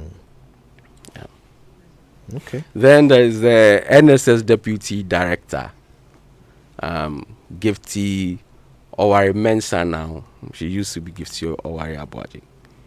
Initially, she said, no, that's not her name. No, we said, but that's what was on the list. And what we actually, our investigation proves that it is you. We confirmed that you attended the same university. She said she would call the Secretariat's registrar and get back. She didn't. The next day I called her. She said she was on her way to... She actually tested back the next day that she was driving to Sunyani. She would call back. We called her. She said she was in the middle of something. And she gave us 10 a.m. the next day. I couldn't call at 10, but I called at 3. And she said she was busy. I called again. She didn't answer. So, I mean... But this is someone who is denying that this is her. Okay. But we confirmed it. How? How? Yeah. I just want to know. That part we wouldn't want to give out because it's still there's an aspect of it that we are still investigating. So it won't be unfair to give out the methodology. Yeah, but Seth, which course did you say she went to study? And she did something in public policy, I believe. Public policy. Development policy and Development politics. policy and politics. Yeah. Where? University of Birmingham. Yeah. Okay. And this is like a master's or? Yeah, it's a master's. MSc. Okay. All right. So the suggestion here is that these people are. Which one are they not meeting? The brilliant or the needy? Which criterion are they not meeting, or is it both? The needy criteria. I can't really see the brilliant part of it. So there's also Michael Oforiatta. Obviously, the name Oforiatta rings a bell. Related to the president, related to the former finance minister. From our search, he's Gabi's PA, or was Gabi's PA at a point. Ochridakon at a point. And the interesting thing about his is that he did a pathway to the law course, which means a foundation course. A foundation course. Yeah, a foundation course. I mean, we have universities in Ghana that are doing law. You don't need a foundation course. And if you are spending £16,740 on a foundation course, I mean, that's outrageous. That's pre-law. Yeah. So this is not even the law thing itself. So the presumption that you are preparing for the main course. Yes. And it cost the state how much? £16,640. We have Adom Efadate. He is the son of Captain Efadate, lawyer, leading MPP member, former minister and deputy minister and Kofo. And then Lucy Blay. Lucy Blay is the daughter of former NPP national chairman Freddie Blay and daughter of Ghana's ambassador to Germany, Gina Blay. Co-owners of Daily Guide. She is a lawyer, but from what we saw, they said she had the money to go and qualify lawyers transfer. That's the technical name there. She's a lawyer in Ghana, would have to go and qualify in England and Wales to practice. So she got almost 6,000 pounds. So the state paid for a Ghanaian lawyer to qualify to be a lawyer in other countries. That's what we saw. Okay. Okay. Then we have Araba Chumesi Mensah. She's the daughter of a former MP for Kwesi Mintim, Joe Mensah. She went to do a pre-medicine program, which cost us $36,675. What course was it? Pre-medicine. Pre-med. And so you are preparing you to enter Where? medical in the University of Oklahoma, the U.S. Yeah. And it costs how much? $36,675. Okay. Then we have Nana Edubia Asantia Pitu, who is the daughter of the former IGP, Mr. David Asantia Pitu. The interesting thing about her is that she was at Ashesi University in 2018 doing a program in computer science. Then she got a scholarship in 2019 to go to University of Aberdeen Scotland, in the UK, to go and do a Bachelor of Law with options in computer science. Right. Yeah. Then we have Zina Asante. Zina is the daughter of famous actress Juliet Asante, and currently the CEO of the National Film Authority. She also went to do pre-med and she had $41,026. Okay.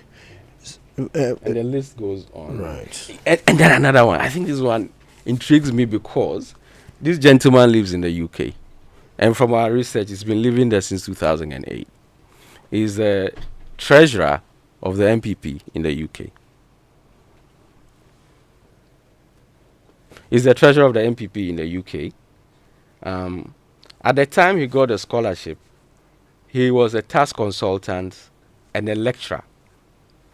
And then he gets about £28,380, which covers his cost of tuition and living costs. Please repeat that. So he got £28,380. Okay. And this covers cost of tuition and his tuition. Okay. Cost of living and his tuition. And tuition. I find it interesting because this gentleman is working. Right? In the UK. In the UK. Living there already. Living there since 2008. When we called him, he said he shuffles between the two countries. That's his explanation for that the state of Ghana paying for his cost of living in the UK. Yes. Because sometimes he comes to Ghana. He said he was shuffling between the two countries. That's what he told us. So I asked him, are you the MPP treasurer in the UK? Then I couldn't hear anything. He was just saying hello, hello, hello, hello, and then the line went there. But you have been able to independently verify that. Oh yes, he absolutely. Is the NPP treasurer in the UK. I mean, if you even check our story online, there is a hyperlink to that. Okay, what's his name again? Charles Asma. Okay. Then there's Ama Frempoma Juma, the managing director of SIC Savings and Loans. So, by the way, just before we come back to Amajuma, Charles Asma is not even working in Ghana. No. With the education that we paid for. No. He's not even working in Ghana. UK. He's based in the UK with it. He's a treasurer of the MPP in the UK. All right. Juma. Yeah, Ama Frempoma Juma. She had $12,200 for a certificate course in implementing public policy, also at Harvard. Public policy? Yeah. Don't they do that at public policy. Other universities in Ghana? I think GIMPA is likely to be running. Yes, I mean, Legon has public policy courses too. Exactly. Interesting. All right. And who is she? She's a SIC. She used to be the woman organizer of the Esunafo North constituency of the MPP. I see. Yeah. And then there is Julius Autry. Julius Autry, from the data we have, had £57,210. But the data says in the same year, he had admission to two universities. University of West England and Brunel University in the same year. Yeah. Wait, let me do the maths. University of West England, Crampo. I haven't even heard Julius of it. is the constituency secretary for Ibuaka South, Yes. which is the very constituency the registrar of the Scholarship Secretariat comes from. Yeah. Okay. So and at the time, he was also the Ibuaka South District's National Builders Corps coordinator, NABCO coordinator. Oh. And from our research, he's currently doing a PhD program in environmental science at the Brunel University. Okay. We couldn't get him for comments. So he got admission to 2 universities in England. Yes. Because Brunel is in Uxbridge, and then the University of West England, which I'm hearing about for the first time today. The West of you know the bearing, I don't. And we and we gave him 2 scholarships. Yeah, to study. That's what the data says. 2 different programs. That's what the data says. Okay. Do we know what programs? Yes. A second. So MSc, Master of Science in Sustainable Development, and the Master of Science in Entrepreneurship and Design. And we deemed, as a state, we deemed it necessary to send this particular Ghanaian to go and study these 2 programs at the same time in England, and we paid for both. Again, the caveat is that is what the data says. Yes, I'm basically quoting the Ghana Scholarship Secretariat. All right. Then we have Patrick Safo. I don't really get this one, but he went to Crown Agent Training and Professional Development in the UK for human resource aligning with corporate vision. He is the Ashanti Regional Youth Organizer of the MPP. When I called him, I don't want to say this. He was really rude. He said that thousands of people had benefited from the scholarship and that he's not accountable to us. Oh. That's what he said. Okay. Then there is Nana Raphael Patrick Safo. He went to study at Crown Agents. Crown Agent Training and Development. He went to study human resources. I don't know how to capture that one. Okay. All right. Okay.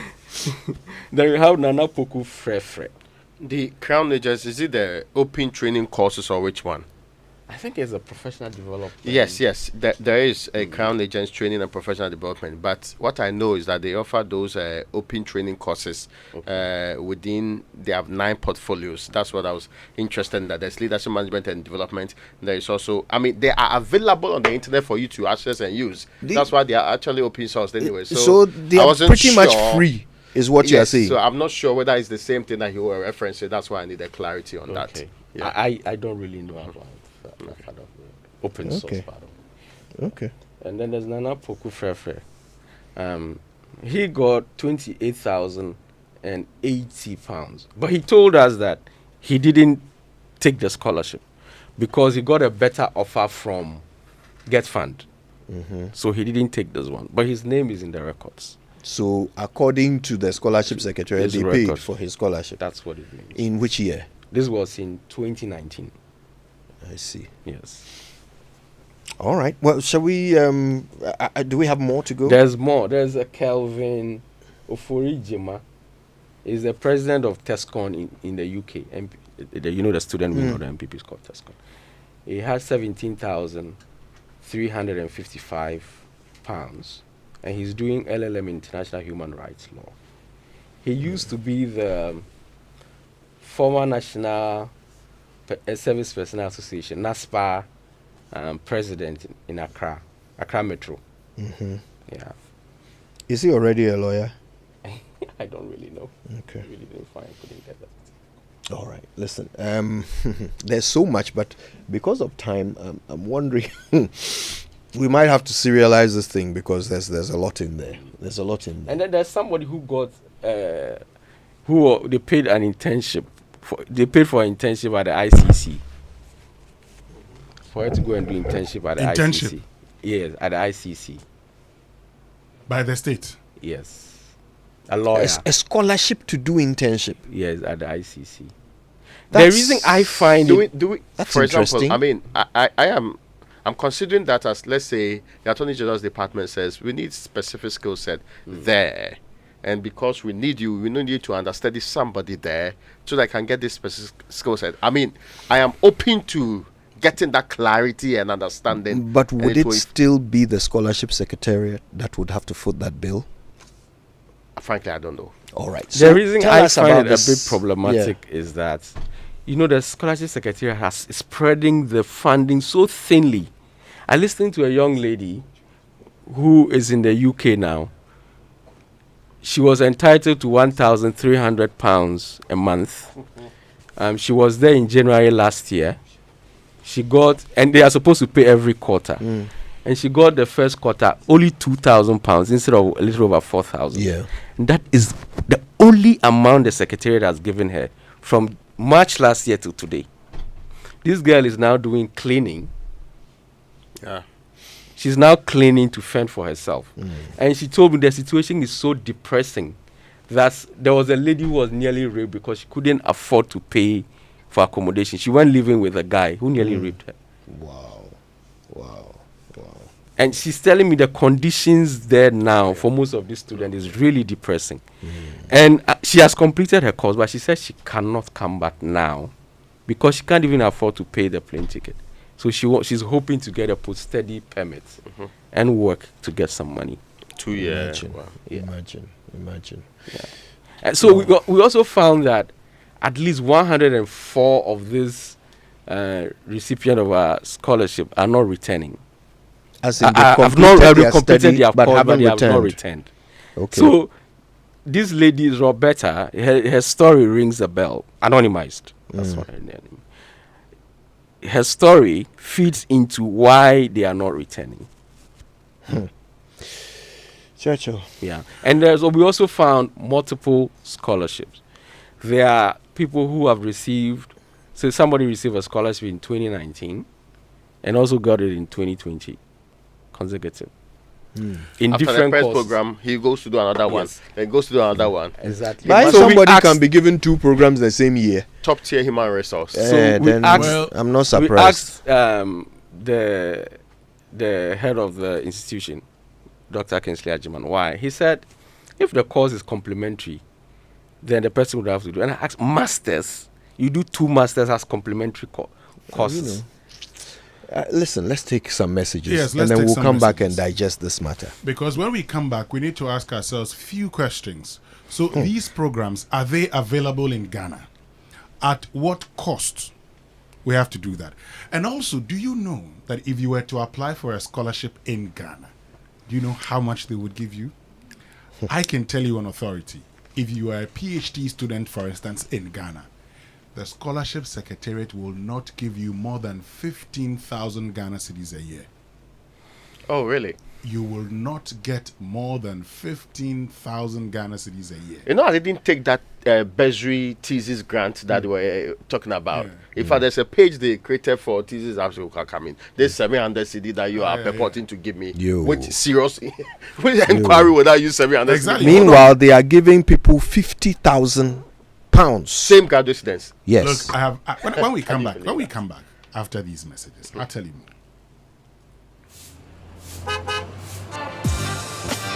Hello and welcome to the Zoom Lion Daily Sanitation Tidbits. As humans, we cannot survive without any of the environmental constituents. So, to ensure our safety and existence, we all need to prevent unsound practices such as wanton cutting down of trees, bush burning, illegal mining, popularly called galamsey, fishing with chemicals, open dumping, and burning of all manner of waste. Remember, we destroy ourselves when we destroy the environment. Thank you for your attention. This message was brought to you by Zoom Lion Ghana Limited. We keep Africa clean, green, and healthy.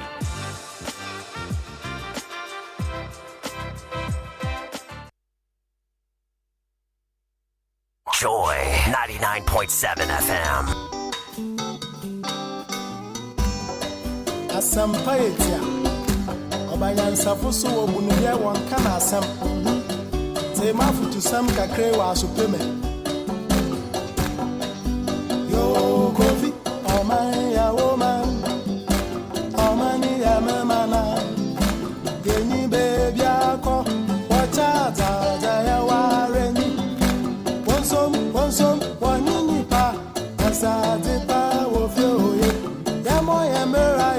You're welcome back. It's the Super Morning Show on Joy, and Seth Bokwe has been revealing the data that the Ghana Scholarship Secretariat has shared with the Fourth Estate about scholarships they've been issuing over the past few years. And, well, I mean, I've got to tell you, so far, some of the details are shocking.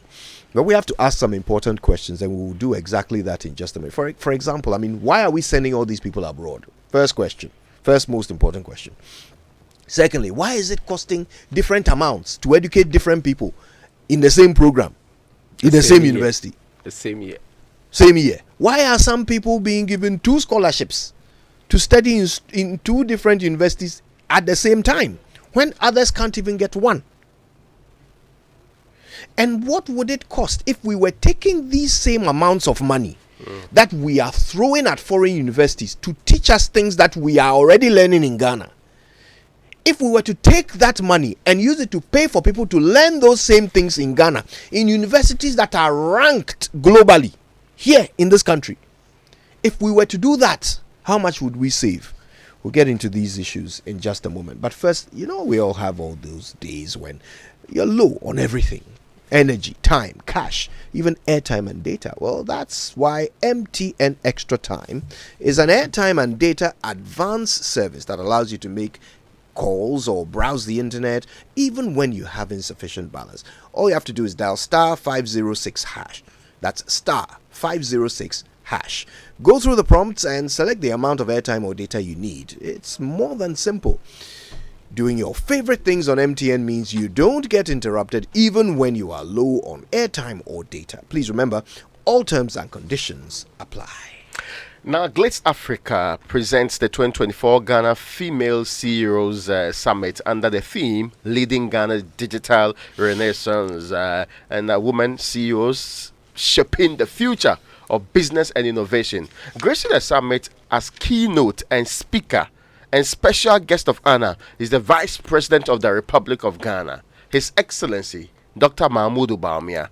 The summit is set to provide valuable insights, networking opportunities, and enhance strategies for female CEOs to further thrive in the digital age while also fostering gender equality and inclusivity in the technology sector.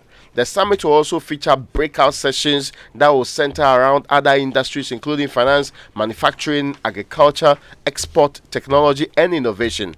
It's happening on the 17th of April 2024 at the Kempinski Hotel, Gold Coast City, Accra. Time is 9 a.m. prompt. For registration and any other inquiries, contact these numbers 0501 581 265 or 0242 085 378, and also follow Glitz Africa HQ on all social media platforms for subsequent updates. Now you're looking for a freight forwarding company to handle both your inbound and outbound shipments? Then look no further, because IES Freightos offers a wide variety of international freight services, which include air freight, sea freight, that's be it less container load or full container load, and custom clearance and documentation. And our international operations link more than 200 countries, supported by extensive domestic networks in all key markets, and offer a range of fast and direct freight services to suit your needs. We have dedicated staff who have in-depth knowledge in our local customs clearance processes and procedures. IEX Freightos pre-finances freight pickups up to an agreed threshold for our clients. Terms and conditions apply. Please contact us now for free consultation on international freight services and custom clearance processes. Call us on 0501 605 000 or 0501 63 1000. With IS Ghana, your freight is family secured. All right, now don't forget to go to kingdomstoreonline.com, which is where you can find the very best quality office essentials, equipment, and furniture from Kingdom Books and Stationery. You don't even have to pay for delivery if you live in Accra or Tema, and whatever you buy, you can pay for via Momo across all networks. Terms and conditions do apply. At Kingdom, quality and affordability are their hallmarks. Right, we're talking about the information that has been shared with the Fourth Estate by the Scholarship Secretariat regarding the scholarships they have been giving out to Ghanaians. Now, you know, in Ghana, there aren't that many neurosurgeons, right? There aren't that many. They are a very rare breed. Well, one of them, Dr. Hadi Abdallah, joins us on the phone right now. Now, he happens to have a personal experience of an encounter with the Scholarship Secretariat. Dr. Abdallah, good morning to you. Good morning. Good morning. How are you, Kojo, and the rest of the team? We're all very well, and we're glad you could join us.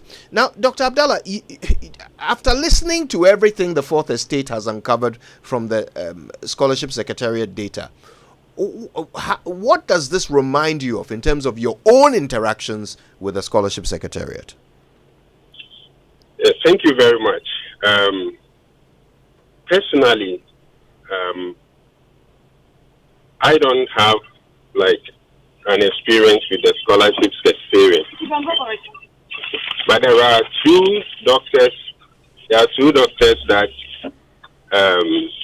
by speaking to some friends in the previous government, we managed to secure a fellowship program for them to study abroad. Okay. And it's an area that we never had a specialist in Ghana at the time. From that time onwards, I was of the belief that that is where the Scholarship Secretariat should concentrate its work on. Because we are building a nation. It is about nation building. And we should look at examples of the Chinese and the Indians who sent some of their brilliant students abroad, especially in the U.S., to go and train in areas, come back to their country and improve. But this morning, listening to the official from the Fourth Estate, I felt very sad that we are still sponsoring people to go for programs that are still in this country. If we continue to do this, law, something like pre-med, I'm wondering why we spend money, that amount of money, $40,000, to send a Ghanaian to go to the U.S. to go and do pre-med course. Meanwhile, as I speak, there are several specialties that people want to go abroad. Specialties that we don't even have one Ghanaian to go abroad just to go and train, come back, and then train more Ghanaians. We don't want to do that. Meanwhile, we are ready to sponsor people to go and do law. When we have University of Ghana doing law, we have GIMPA offering even law degree programs. And for me, if we really want to build Ghana, and we want this Scholarship Secretariat to be very useful to us and the next generation, we must begin to look at areas that will take us to the next level, as the Chinese and the Indians did, where they go into the STEM programs, go and study, and then come back.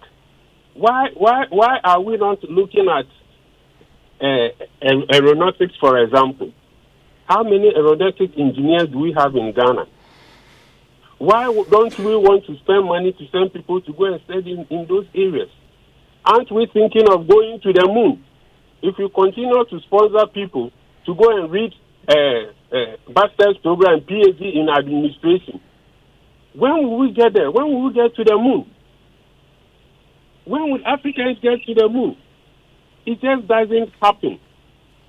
We must be intentional about it. And when we have opportunities like this, as we have with the Scholarship Secretariat, these are the areas we should be targeting. With all due respect, I think it is so unfair to sponsor people to go and read masters in administration or PhD in administration or law. Yes, I would agree. If there is a specialized program in law that we want to sponsor people to go and read and then come back and help the nation through teaching, it helps. I'll give you a typical example. There was one man who had a scholarship to go to Germany. He's called Dr. Mutawakil Idrisu. He studied neurosurgery, came back to Ghana, and as I speak, almost all the neurosurgeons in Kolebu, this man is responsible for training all of us. That is impactful. At that time, we had only one neurosurgeon in Ghana when this man returned. And just look at his impact. Another good example is Professor Frimpong Boateng. We didn't have a cardiothoracic surgeon. He went to Germany, even with his own money, trained, came back. Today we have the cardiothoracic surgeon. Today Ghana has become the center for training of cardiothoracic surgeons. This is where I think we should be spending our money. It is not just with medicine, but as I said, even aeronautics. We should think big. We should stop. I think there should be an embargo on sponsoring people to go and read administration. And I'll just give you a personal example. When I was in SSS, in my SSS, I was the best student academically. I was a sportsman. I played multiple sports. Would you believe that I never had any state scholarship when I was in secondary school? But a lot has passed under the bridge. If we have money and we want to spend it in this manner, we can never get to where the Chinese, the Singaporeans, the Malaysians, the Indians have gotten to. At least we have those examples. And I think that the Scholarship Secretariat should refocus. Indeed. Dr. Hadi Abdullah, neurosurgeon at Kolebu, sharing his thoughts with us there. I mean, it's very difficult to disagree, isn't it? Yes, I get your point, Kojo. I'm just looking at the school fees of University of Ghana schedule of academic fees 2023-2024, College of Health Sciences, and I looked at the medical school with the third-party involvement, 2,897 cedis. Dental, 2,887. School of Pharmacy, 4,458. School of Pharmacy top-up, 11,000 cedis. School of Biomedical and Allied Health, 4,190. School of Nursing, 3,770. When you take one of these $50,000, just multiplied by the current going rate, anyone that suits your fancy, and tell me the number of students. And Kojo, I know institutions today that are funding school fees of otherwise people would have stayed home, who would have never made it to the medical school in the Republic of Ghana. Yeah. Those guys, they got excellent grades, all A's. They didn't get a scholarship from our state to fund our education here, paying 3,000. They cannot pay. I'm not talking about they are feeding and everything, paying 3,000. There's something that Dr. Edward Mahama says all the time. He says if it was the time that he was going to medical school in Legon, his community, it was free. So his community actually contributed money and put him on a bus and brought him to University of Ghana to go and do his medical program. He would have been a doctor. There are many Edward Mahamas in the Republic of Ghana today. All that they require is this 3,400 cedis. Cedis. We are wasting it on somebody who's purportedly studying politics and policy somewhere else. Yes. Yes. And you see, mostly, when those people, when they get all the A's like their colleagues have gotten here, they don't seek those ones. They don't seek those scholarships. So you get my point. Quick. Yeah, Raymond, just to add up to, we did a little analysis of the funding. There was one particular person who had this consecutive scholarship, about 41,000 for postgraduate certificate in human resource management in Canada, and another in the following year about 40,000 Canadian dollars for project management. Now, when we did the analysis, the same program, MSc project management at UPSA, if you add the total and 81,000 and convert it at today's exchange rate, that fee could educate about over 60 MSc project management student at UPSA. That is what the data says. So, And it is University of thank you for that. University of West England happens to be in Bristol. Yeah. And then the other university, Brunel, Yeah. is in Uxbridge. It's Yeah. not far from Oxford, right? So, in order for this guy to have studied in both universities and collected cost of living for both, he would literally have had to travel from Uxbridge near Oxford to Bristol, basically traveling from the sort of southeast to the west, the southwest of England every day. That's 175.4 kilometers a day. Well, I don't even know how he would do that, because literally, which time of the day would you travel, and which time of the day will you do your lectures? He would have to do that, travel 175.41 kilometers every single day for a year to have studied both courses in the same year. And we paid for it. Kojo, I mean, while having this conversation, actually, somebody just sent me a message. I think some years ago, he walked up here and talked about, needing assistance. And I said, why don't you, so I directed him to the Scholarship Secretariat. He writes to say, they didn't give him the scholarship. All he needed was 14,000 Ghana cedis to do a master's in public health at the Kwame Nkrumah University of Science and Technology. 14,000 Ghana cedis. Just in this country. He didn't get it. Now, I was talking Convert to dollars. Yes, I was talking about PhDs. It's around 1,000 or so. In fact, the PhDs. Yeah. In fact, the PhDs actually. I mean, I'm told that they just will pay 12,000 cedis a year for you. Yeah. 12,000 cedis. So there are people who have to pay, say, 20,000 a year as their PhD fees. 20,000. They won't pay it. They won't pay 12. it. They'll pay 12,000. Meanwhile, we can. But when you are taking somebody out there, you are going to pay their school fees, pay their feeding fee, pay their residential. Meanwhile, the person probably already lives in that country. And you ask as the we've question. seen examples. You asked the question. Look, seated here, we have said that. Do we have these programs in Ghana? Yes, we do. What's the business sending somebody outside the country to actually study for the same program that is in this country? Psychology. HR. What is that? So we paid $50,000 for somebody to go and do a master's in public administration, a medical doctor. That same program is run at the University of Ghana Business School. Yeah. It won't cost him a tenth of that money. $50,000, more than 500,000 Ghana cedis. Giving to one person. 500,000 or 500,000 cedis. Giving to one person. Look, I agree with Dr. Hadi Abdallah when he says that.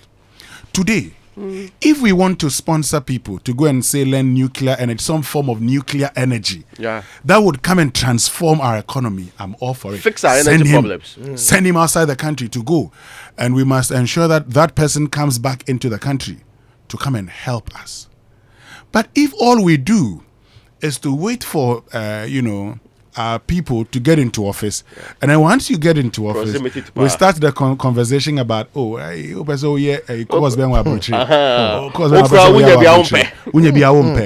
sudden, and look, just as we're having this conversation, Ghanaian students in Hungary, 4th April, have sent a statement. Their stipends have not been paid. They have not been paid, and this is consistent. I mean, for the number of years I've worked in this industry, basically every year, students telling us that their stipends have not been paid. Yet we are still sending more people out there. Meanwhile, some party functionary has been given and 50,000. 50,000 of the king's pounds. Look, this is the worst part. The worst part is that for many people in Ghana, actually, before you even get the 12,000, 10,000 that will be giving to you, you have to do amamre. You have spent half of the money. God. Yes. Paid or spent half of the money in the process. What kind of a system are we running? But if you listen to the boss of the Scholarship Secretariat, he insists that they don't care about party card or party colors, that they will give the scholarship based on what? Merit? In fact, when we spoke to him, he was very dismissive of the idea that scholarships are meant for brilliant but needy students. He said, all you need is an admission letter and to be a Ghanaian. That's it. In the double level list, some people could not even produce admission letters. Yeah. We gave the money. You remember that long list? Yeah. Some people could not even produce admission letters to schools. Basic requirement. But yet we gave them money. But you see, nobody lost their jobs at the time. We complained. We kept on shouting. Kisley Ajman and Co. are still in office. We would have expected that would have been, this is to 2019 or so, so that would have been a very good step for them to reform the structures there. We have come back. There's another report here. I don't sense by his body language, the responses, and I've heard some of them, that Kisley Ajman and his friends are interested in reforming any institution. So why are they there? I want him to explain the guy who got 2 scholarships to study in 2 universities. He's very brilliant. Over 170 kilometers apart in the same year at the same time. I want to know. Well, his explanation was that this could be an administrative error in the data. That was the explanation he gave us. If we find those 2 scholarships, yeah, but he should be finding in the out. same year, it's an administrative error. It could be. It could be. Yeah, but Seth, he should be finding out why that's an administrative error. And correct it. And correct it. He just wasn't throw it to you. Yeah, that's what he told us. And when I listened to him on Joy yesterday, he said that the data we had, he is not sure of it, and that we didn't show him the data. It's absolutely not true. It came from him. And we actually showed him the double scholarships. And that's when he was defending it that, if skill set is very expensive, if somebody gets a scholarship and he gets another one the following year, it is complementary.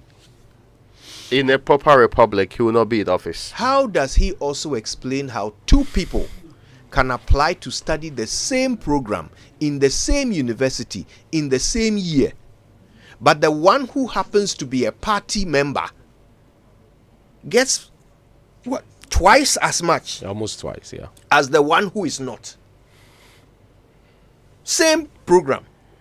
Was he able to explain that? Was that also an administrative error? Or a banking error? Or was it printer's devil? What was it? What's the explanation for that one? What's the explanation for any of it? Honestly, what's the explanation for a poor country? Yeah. A poor country that can't pay its bills, that can't feed its children, that can't put its sick on beds in hospitals. What's the name of the What Muftal is the school? explanation? The Muftal school. The kids, they are sitting on the floor. Sitting on the floor.